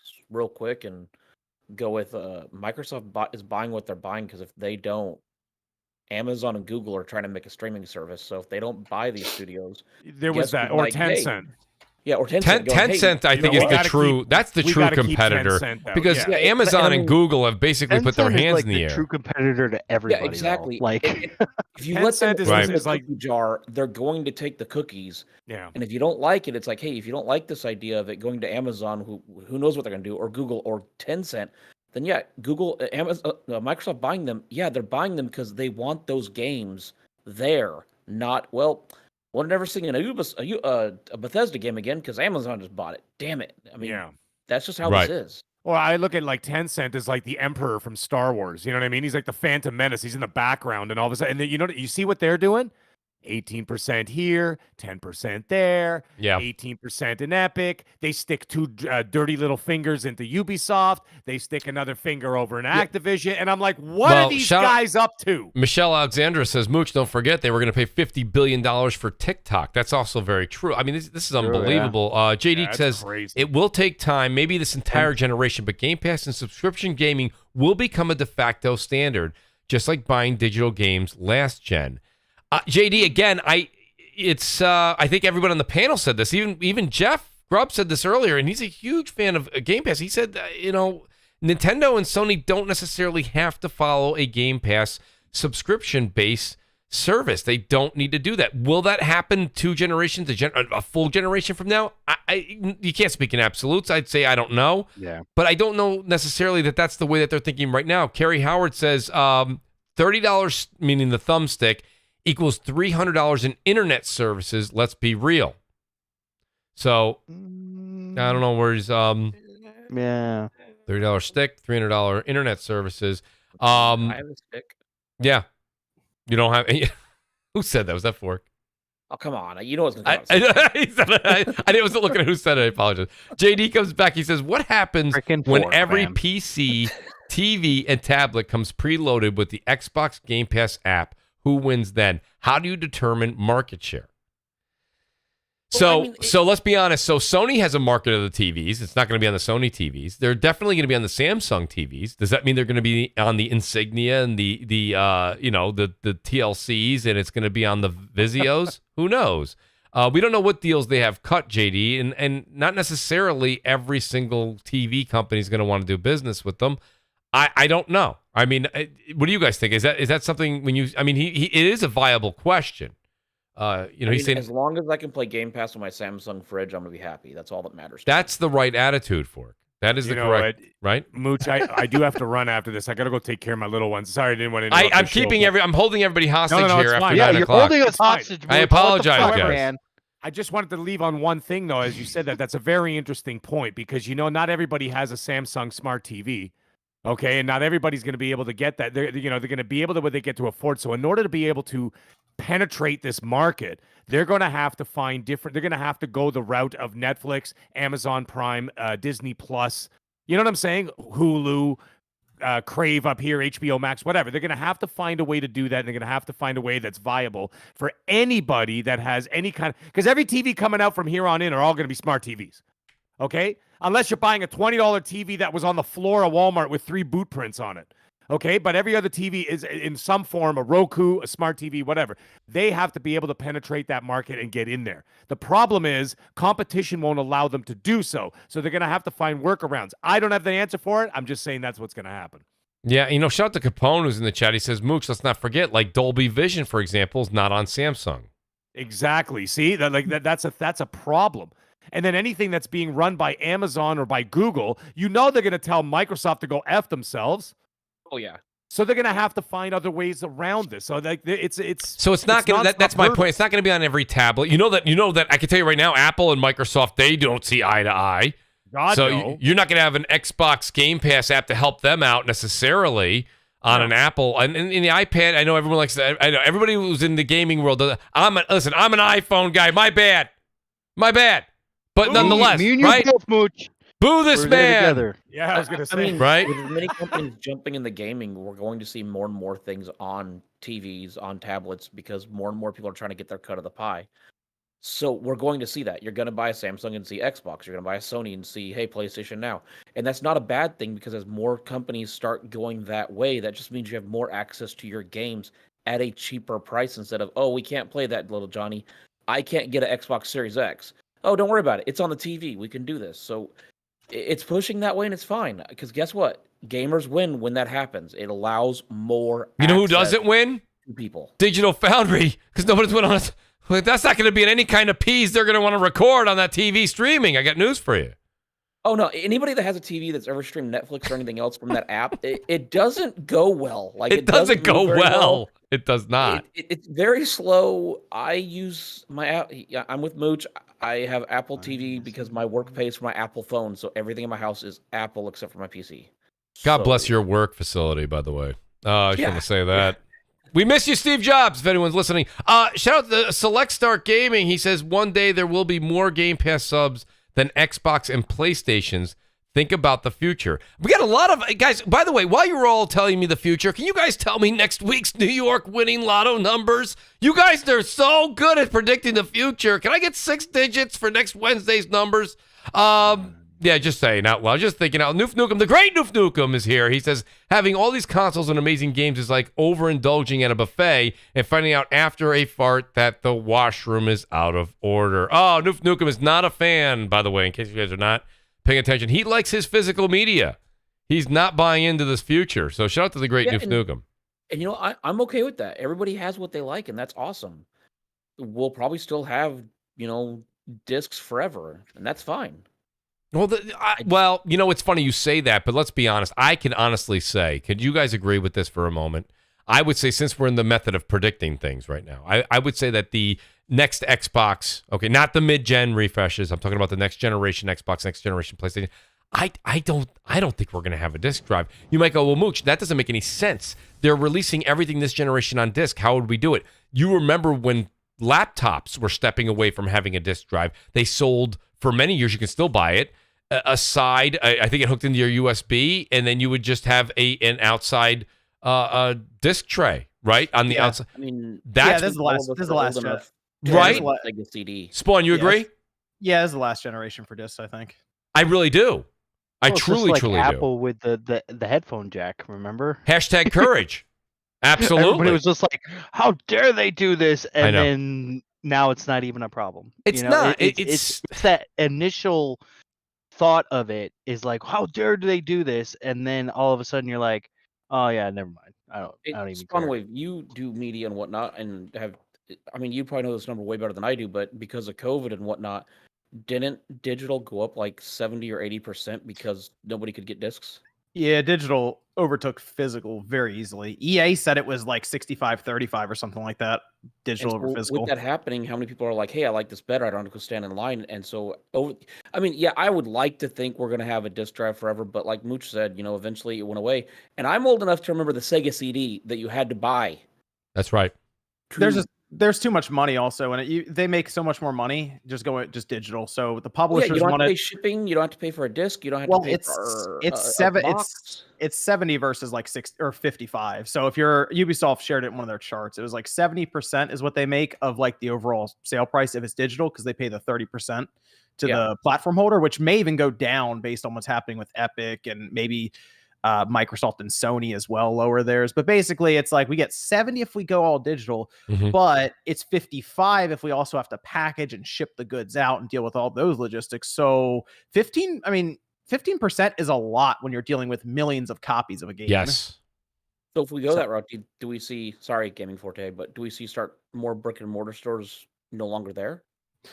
I mean, like Walmart, Best Buy, and all them, they'll still be there. I think, like you mean like mom and pop stores, smaller stores. I mean, it depends how they go about it, because maybe they still have digital codes you can get in stores.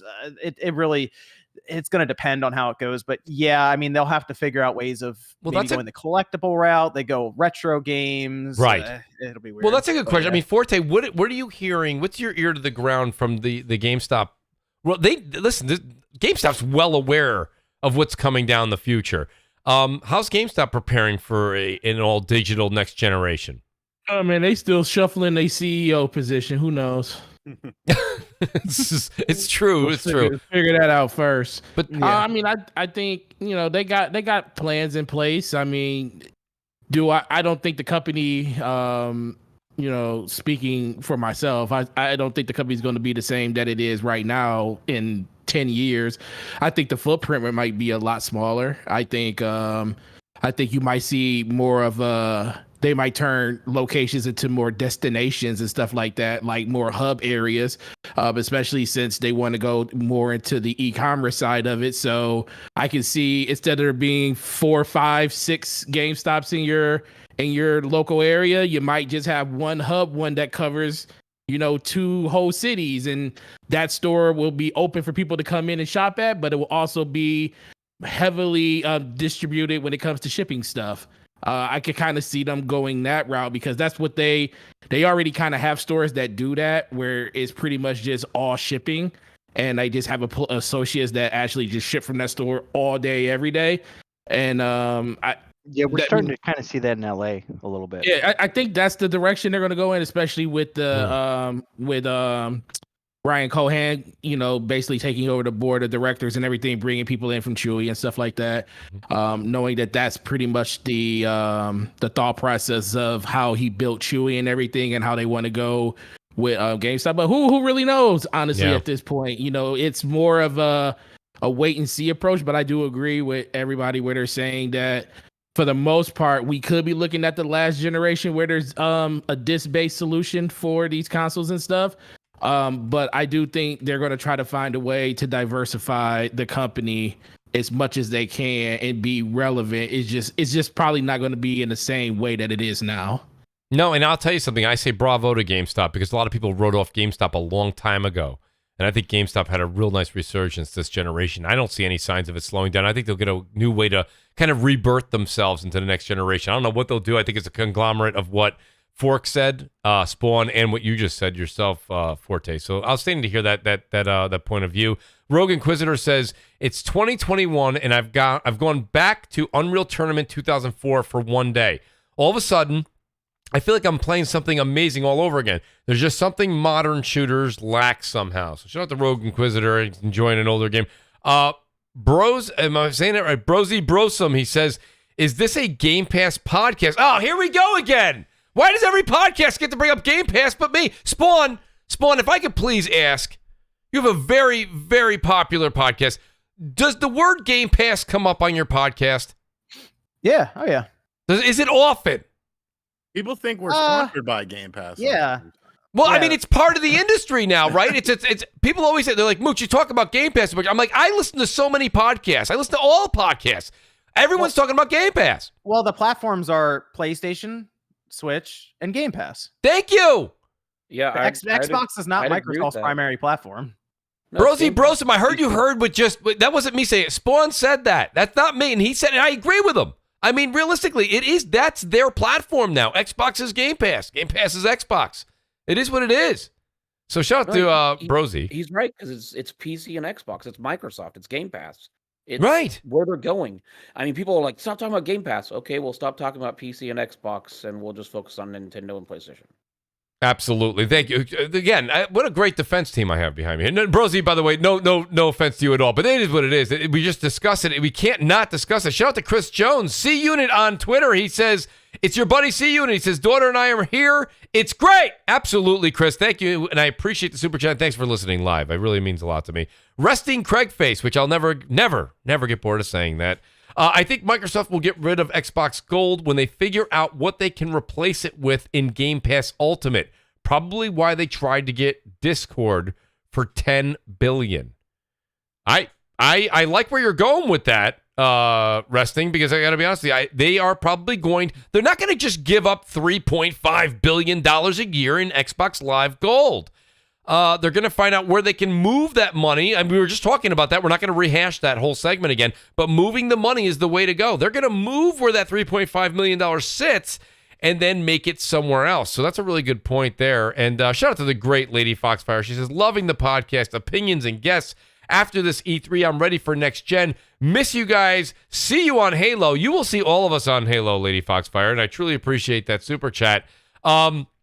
As the great Jeff Grubb has mentioned in prior podcasts on Crossfire, I sent out 12 and we got to about 3 topics. But listen, I've kept this panel here. It's 9.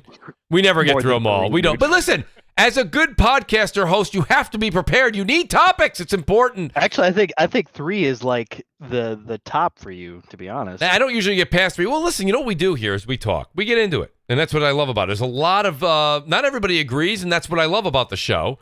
Organic. Well, let me ask you this. You. What do you think Yes, about Spawn. what do you think about the Metroid reveal? That's what I wanted to do. I really wanted to get into that. I wanted to talk about let's just go Metroid over and Breath of the Wild. Just go over the Metroid reveal then before you leave. Just do that. Listen, I'm okay with this. When I look forward to it, did I want Metroid Prime, 4? Absolutely. But I mean, listen, I grew up with Metroid. I grew up before we knew Metroid, before we knew oh god, now I'm gonna forget the main character. No, Samus. Before we found out Samus was a woman. That's when I grew up. I grew up thinking, right? They took the helmet off, waved the hair. I said, "What's going on over there?" That's how much I love Metroid. So I'm in. But Spawn, what's the backlash? What's the problem? All right, so this is an interesting one because people are seeing obviously what Metroid Dread looks like. Yes. And it's a 2D game. It's a 2D game. So if it's a 2D game, it immediately is not a full price game then. Is how people are viewing it. Oh. And it's an interesting concept because it reminds me, it's $60. Yep. And you know what's interesting is I saw this happening online in like this argument, and I was reminded of Sean Layden last year. I think it was last year, had mentioned kind of the way that the industry is going right now, where games are getting extremely expensive to make and the expectations continue to go up. And I thought about that as I see people talking about the $60 price and it being a 2D game. And Sean Layden had mentioned, hey, if these games are getting to the point where they got to be 50 hours long and they have to be, these crazy looking 3D games. And eventually we'll get to a point where it's just not feasible anymore for the price. So either the game price has to go up, right? Or the games have to be smaller in development, 3-year development, and they're like 10 or 15 hours long. Mm-hmm. Well, the game prices went up. People didn't like that. And then you see some of these smaller games, like I saw people mention that Resident Evil Village was too short for the money. So it's this interesting thing right now that I feel like a lot of these companies are trying to navigate. A lot of people ask for 2D Metroid. There's 2D Metroid, but Nintendo, obviously with their IPs that they've built up over decades, well, they're going to try to get the full price for it, But that Metroid game is going to be, it's not going to be like a 6-hour campaign. I think people were really pissed off with Resident Evil because, and listen, I'm one of those collectors. Like I have this like OCD in games. Like if I know there's collectibles, I'm searching every nook and cranny, right? That's me. That's me problem. But Spawn, like realistically, people were upset with Resident Evil 8 because, or Village, however you want to classify it, because they were saying that they beat it in 6 to 8 hours. This Metroid game is not going to be a 6 to 8 hour run through. I'm thinking if it's like let's say it's like a 10 or 12 hour run through, would that be disappointing? I don't think so. I did Village, and I beat Village not even trying to go through it fast in 7.5 hours, and I was like, oh, that's it? Like, all right, that's cool. I mean, I'm at maybe, the end. Right? Yeah. Maybe we should more look at, we spend, $10 and whatever to go watch a movie, but are you entertained? If you're entertained, that's what should really matter. Like, do you have a good time? Like I played through Ratchet and Clank, right? Ratchet and Clank's not a long game, but yeah, I feel like I got my value for it because I enjoyed the game. Yeah, and I think that's the problem is a lot of people. I mean, some people see these RPGs and MMORPGs where they spend thousands of hours, like Destiny, Destiny 2, WoW, Final Fantasy 14. But it's like you also forget that game's designed for that. Did you enjoy the 6 hours you spent? Yes. Okay, cool. And mind you, just because I spent 6 hours and enjoyed it does not mean that Mooch will play 6 hours and enjoy it.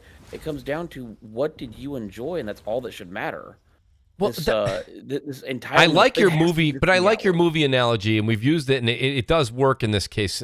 There's movies that are an hour and a half, and you paid $20, and that's if you went to an IMAX. You didn't even get a $12 soda with that. I mean, realistically, I'm a Metroid fan, and I've been like jonesing for a Metroid game, and I was excited to see it. I thought it was great, and it's a fresh breath of air. The other Metroid game is still in the works, right, Spawn? Or did we hear anything about it? Is there a problem with Prime the 4? Yeah. Oh no, Prime 4 is fine. They restarted development in at the end of 2018, and they handed it off to Retro Studios. Okay. And I mean that game's going to cost a fortune at this point because they showed it in 2017, and it might not release until I'm going to say 2023, maybe. That's late 2022, the earliest. That's a long development. Wow. Yeah, that's but it's gonna sell like gangbusters. I was gonna sell like crazy. Don't think so? Wait, why do you say that? Well, okay, it depends. It depends on how you look at it because, like, we look at Nintendo games, right? Animal Crossing, 30 million copies. Yep. You look at like Breath of the Wild, 20 with the Wii U, it's like 23 million copies or something, 24 million copies, and then you're going down the list, and you're like, okay, yeah. To Nintendo, a 10 million unit seller is like, that's okay. But like every other company is like, that's incredible. That's incredible. So if Metroid Prime 4 comes out and it sells 5 million copies for the Metroid franchise, that'd be incredible. But you put it next to Nintendo stuff and it's like, that was okay, I guess. But if like Sony put that out, they'd be like, oh, great. From not one of their better known franchises. Like we're not talking like a God of War or right. If Ratchet and Clank, sold well, how many copies think Ratchet and Clank's going to sell, for example? Like, I think it's gonna sell like 6 to 7 million Right. at most. but it's not going to sell like what a Horizon or anything. You know what I mean? Like, so you kind of stack it up next to their franchises. And Metroid for other companies at 5 million copies would be great, but Nintendo's going to be like, that was all right, I guess. Yeah. So Not when you got Mario Kart 8 out there at 40 plus. Yeah. So, Right, Like, but- like Sean, what were you saying? You were going on with that. Well, yeah, because I could cut it off. no, you're good. That's a big debate we're having because I actually have a bet right now with the Spawncast for Metroid Dread. If Metroid Dread, because I don't think Dread is going to sell 3 million a year. I think that is a fairy tale. I think 2 mil is very safe. 2.5 mil maybe, but 3 mil, hell no. So if it sells 3 million in a year, I have to play Balan Wonderworld from start to finish. I saw that. About to become the big Metroid Dread salesman over the next couple months. But if it doesn't, I get a free copy of Metroid Prime 4. So I feel very comfortable in this bet. But yeah, I mean, just statistically speaking, Metroid has never sold over 3 million copies. And the one thing that everyone forgets about is, you know, you have these big sales numbers for even more niche franchises. You know, Fire Emblem sold over 3 million on the Nintendo Switch, which was a big success for that franchise. However, Fire Emblem has the benefit of being popular in Japan. Japan does not care about Metroid. They have not cared about Metroid since the first Metroid on the NES or Famicom there. Wow. So you know, everyone likes to hype up the fact that Switch games tend to sell higher than expected. And I think this will sell higher than previous Metroid games, but I don't see it cracking 3 million a year. And I don't see people saying, oh, Metroid Prime 4, that's going to sell 10 million. If it sells 4 million or 5 million, that is a dancing in the streets moment because that will be monumental for that franchise. How many copies of Dread you buying, Sean?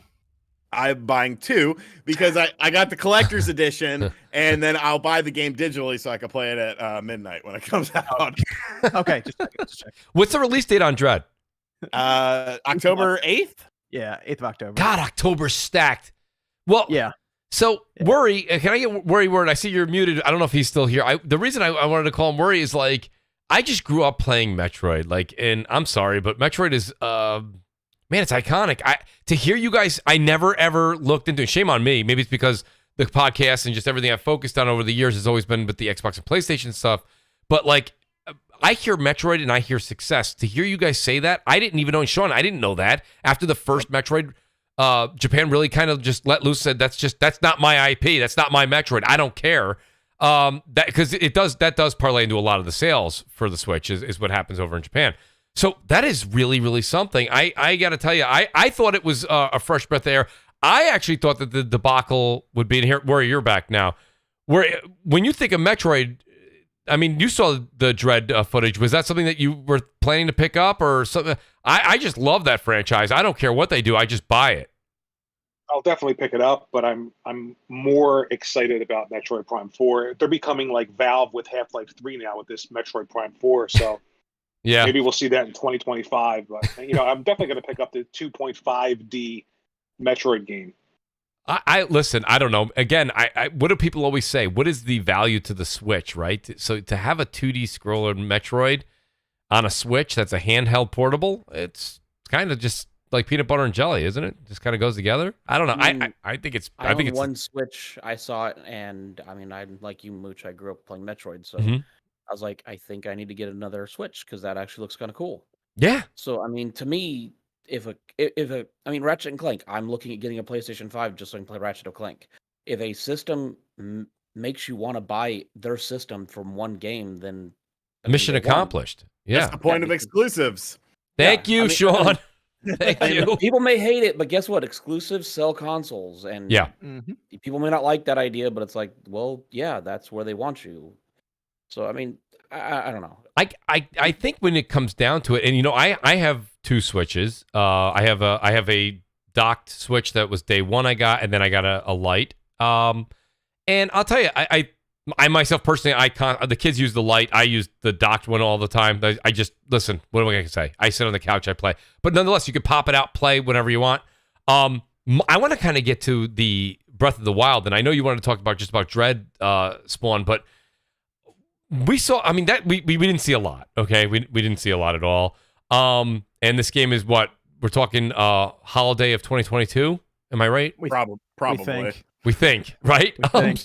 So It could fall to 2023. It's possible. So I can't remember who said it. I think it was, I don't know if it was Jeff Gertzman that said it or somebody on Giant Bomb said it. No, I apologize. It was a gentleman that runs the new Beyond on IGN. He said, good, I'm glad to see that Breath of the Wild 2 is coming out next year.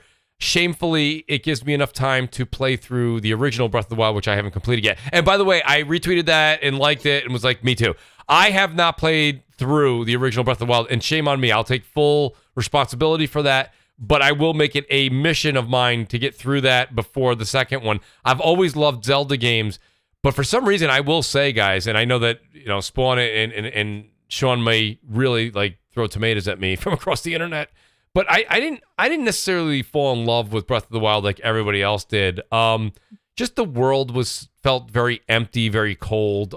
Yes, the areas where you had to go which were inhabited were nice. I liked the puzzles. I liked the everything with that. I like the weapons. I just, it lost me. It lost me a bit with the empty world. It felt like it was just too. Do you think that Breath of the Wild 2 will have a more welcoming, receptive world that we get back into versus what we had in the first? Well, I think that was my biggest criticism for Breath of the Wild, is that at times the world, there's just nothing. It was empty. The dungeons were terrible. The dungeons were, yeah. Or the lack thereof. Yeah, right. I do like the more traditional Zelda. I will say that, where you have dungeons that set out specifically, kind of in an order that you go, semi-open world, I guess you can call it, right? Yes. But also, we're a little older. That's how we grew up with Zelda. It's like we kind of, right. We understand what we're getting into when we get a Zelda game, and Breath of the Wild was just completely different. So, but I mean, it looks like they're going to incorporate the sky, which means we'll have, like, I assume, kind of a twice the world size almost, I guess, if we're going that far with it. Who knows how vertical they want to go, but they showed some, but like just still not enough to really even get an idea as to what's happening. There's a lot of questions in that last trailer, so once again, we're just kind of hanging out and waiting to see, I guess, Breath of the Wild 2 next year. We don't even know the title for it, so right. And it's a spoiler. Yeah. Spawn, I think it has to do with time. I think that's why they haven't told us. I watched your coverage of the Nintendo Direct, and you said at the end, everybody was kind of bugging you in the chat, like, you were like, you said it, you're like, yeah, I think at the end you said something, and I'm paraphrasing, you're like, well, there you go, no new Switch, no Super Switch, told you, wasn't going to be there, and that is correct, right? So, but you did say, rest assured, everybody, it's coming, and then there was that again, another article just recently. Nintendo president comments on new Switch hardware, and Bowser gets into it in this article that I have here in front of me. He does not sound like he's releasing new hardware anytime soon. However, you have to remember one thing. Reggie Fils-Aimé was asked about the new Nintendo 3DS by IGN, and he said, no, it doesn't exist. One day later, it was announced. Good for him, Reggie. Well, it's because it's Nintendo of America. They just basically try to do it. Yeah, exactly. They don't actually have any real decision-making power when it comes to something like that. So I'm looking at this like, yes, there's been so much talk about a Switch Pro or a new Nintendo Switch that it does sound like we're going to be getting one sometime soonish. I don't know if it's coming out this year, but I do believe that Bloomberg is onto something with their reporting. Yes. So this holiday's not necessarily a lock. I mean, I think that's where they want to try to position it because it's the holiday. But I mean, let's be real. We're to the point now in gaming where any one of these companies can release a system whenever they want. I completely agree with that. And let's be honest. Let's give credit where credit's due. Nintendo released the Switch in March, wasn't it? Yeah. Yep. So March. So to be honest with you, Nintendo started it, and Nintendo can finish it. They don't need to do. If we all know what Breath of the Wild's going to do, the second one, and they're going to do the same thing they did with the Wii U here. Let's just be honest. Whatever comes out holiday of 2022, even if there's new hardware, I think everybody on this panel would agree that if you have a current Switch, you'll be able to play Breath of the Wild 2 on it. Oh, yes. Yeah. All the first-party games, they'll work fine on the last, or the current Switch, I guess, by then anyway. So I think at this point, the Switch's concept has proven popular. I'm just ready for them to build on it, is all. Yeah. So. Anything else from the Nintendo show, Spawn or Sean? I know the reason I go to you guys are you are the primary Nintendo guys that I know and I watch. Anything else that the audience maybe want to take notion on? Yeah. Oh, well, we talked about the new Super Mario Party game that actually looks like fun because it'll have online for everything. And it's for old people like us. Yeah, it's got 5 of the N64 boards on there. See, there we go.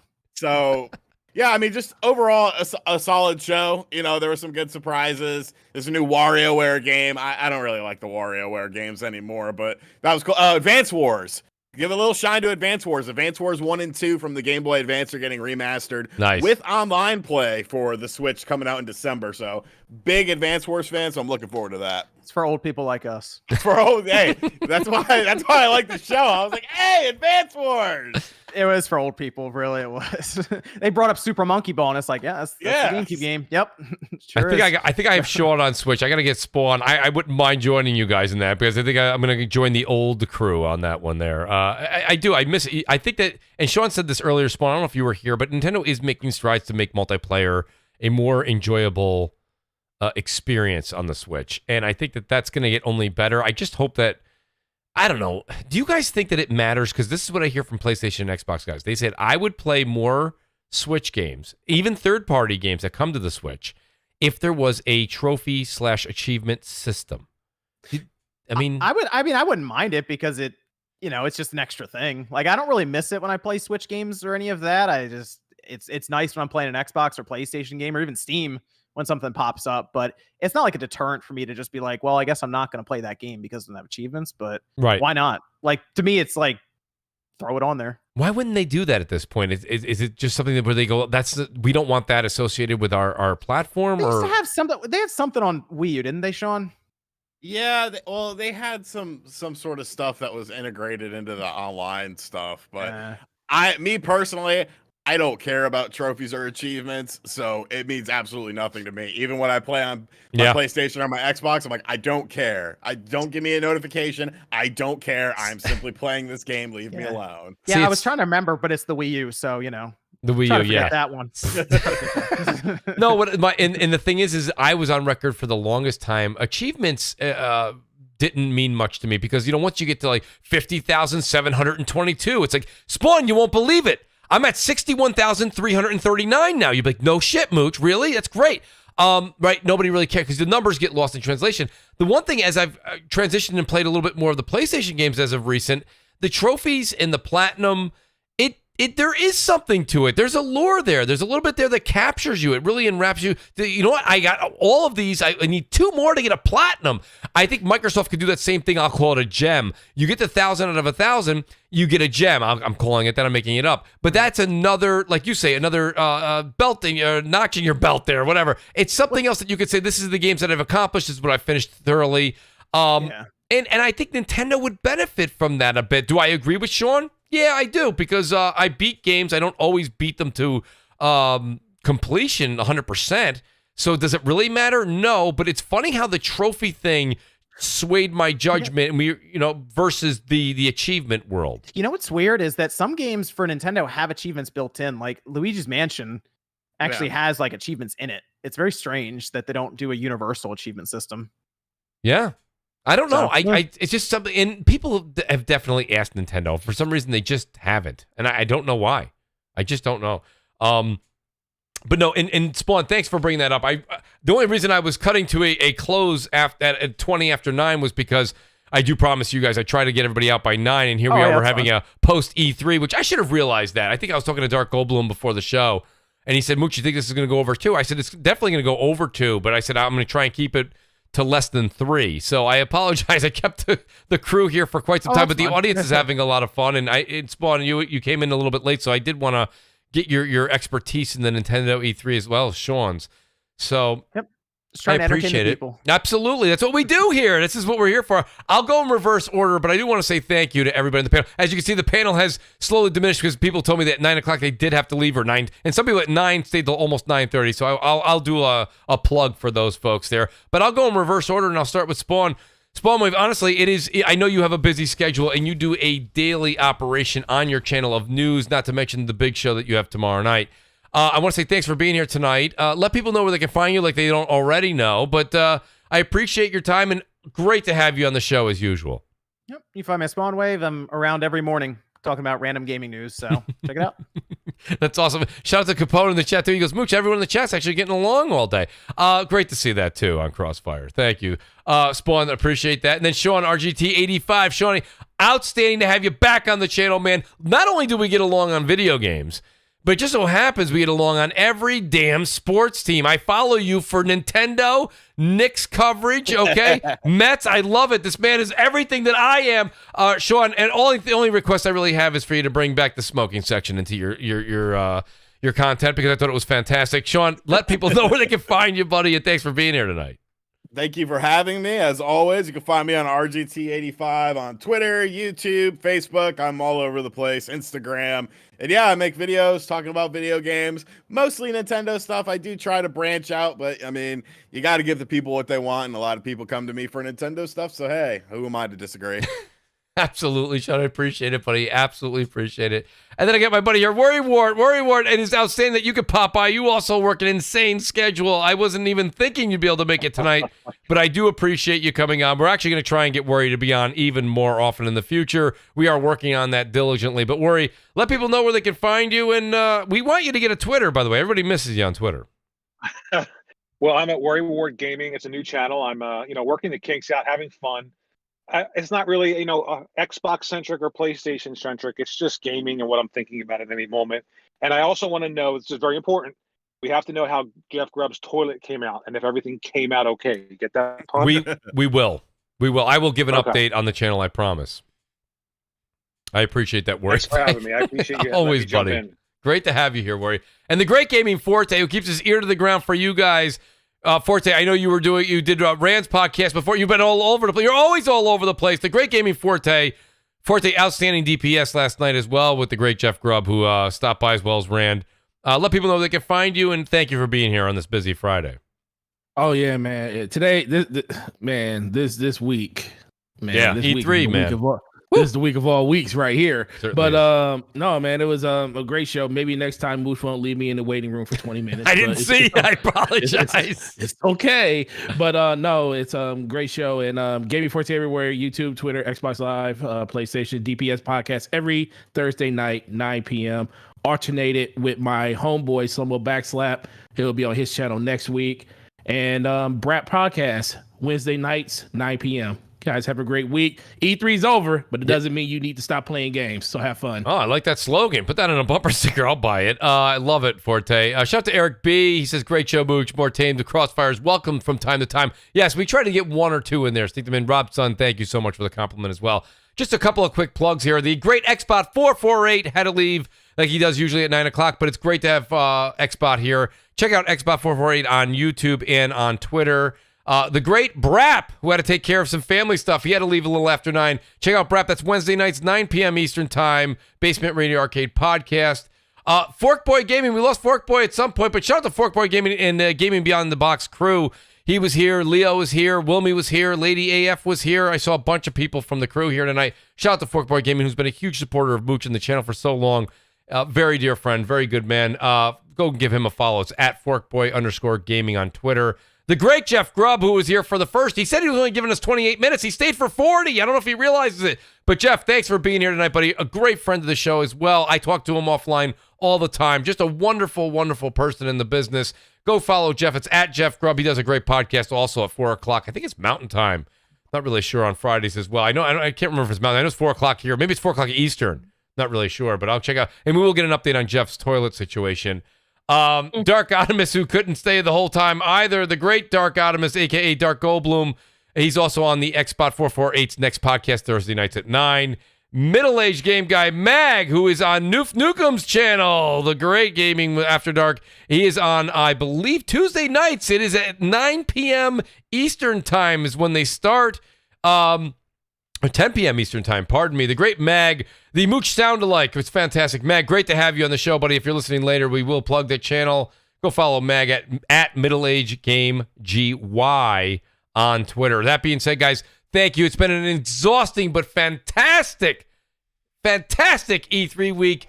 I want to say thanks again to this amazing panel. Thank you to this chat. Thank you to everybody who subscribed. Guys, right down there below, please do hit the join button above the description. Become a Mooch Maniac family member. It really helps the channel. We are giving gifts out to all the VIP Mooch Maniacs really soon. Hit the subscribe button. We'll see you next Friday, 7 p.m. Eastern Time. Enjoy your weekend, and good night.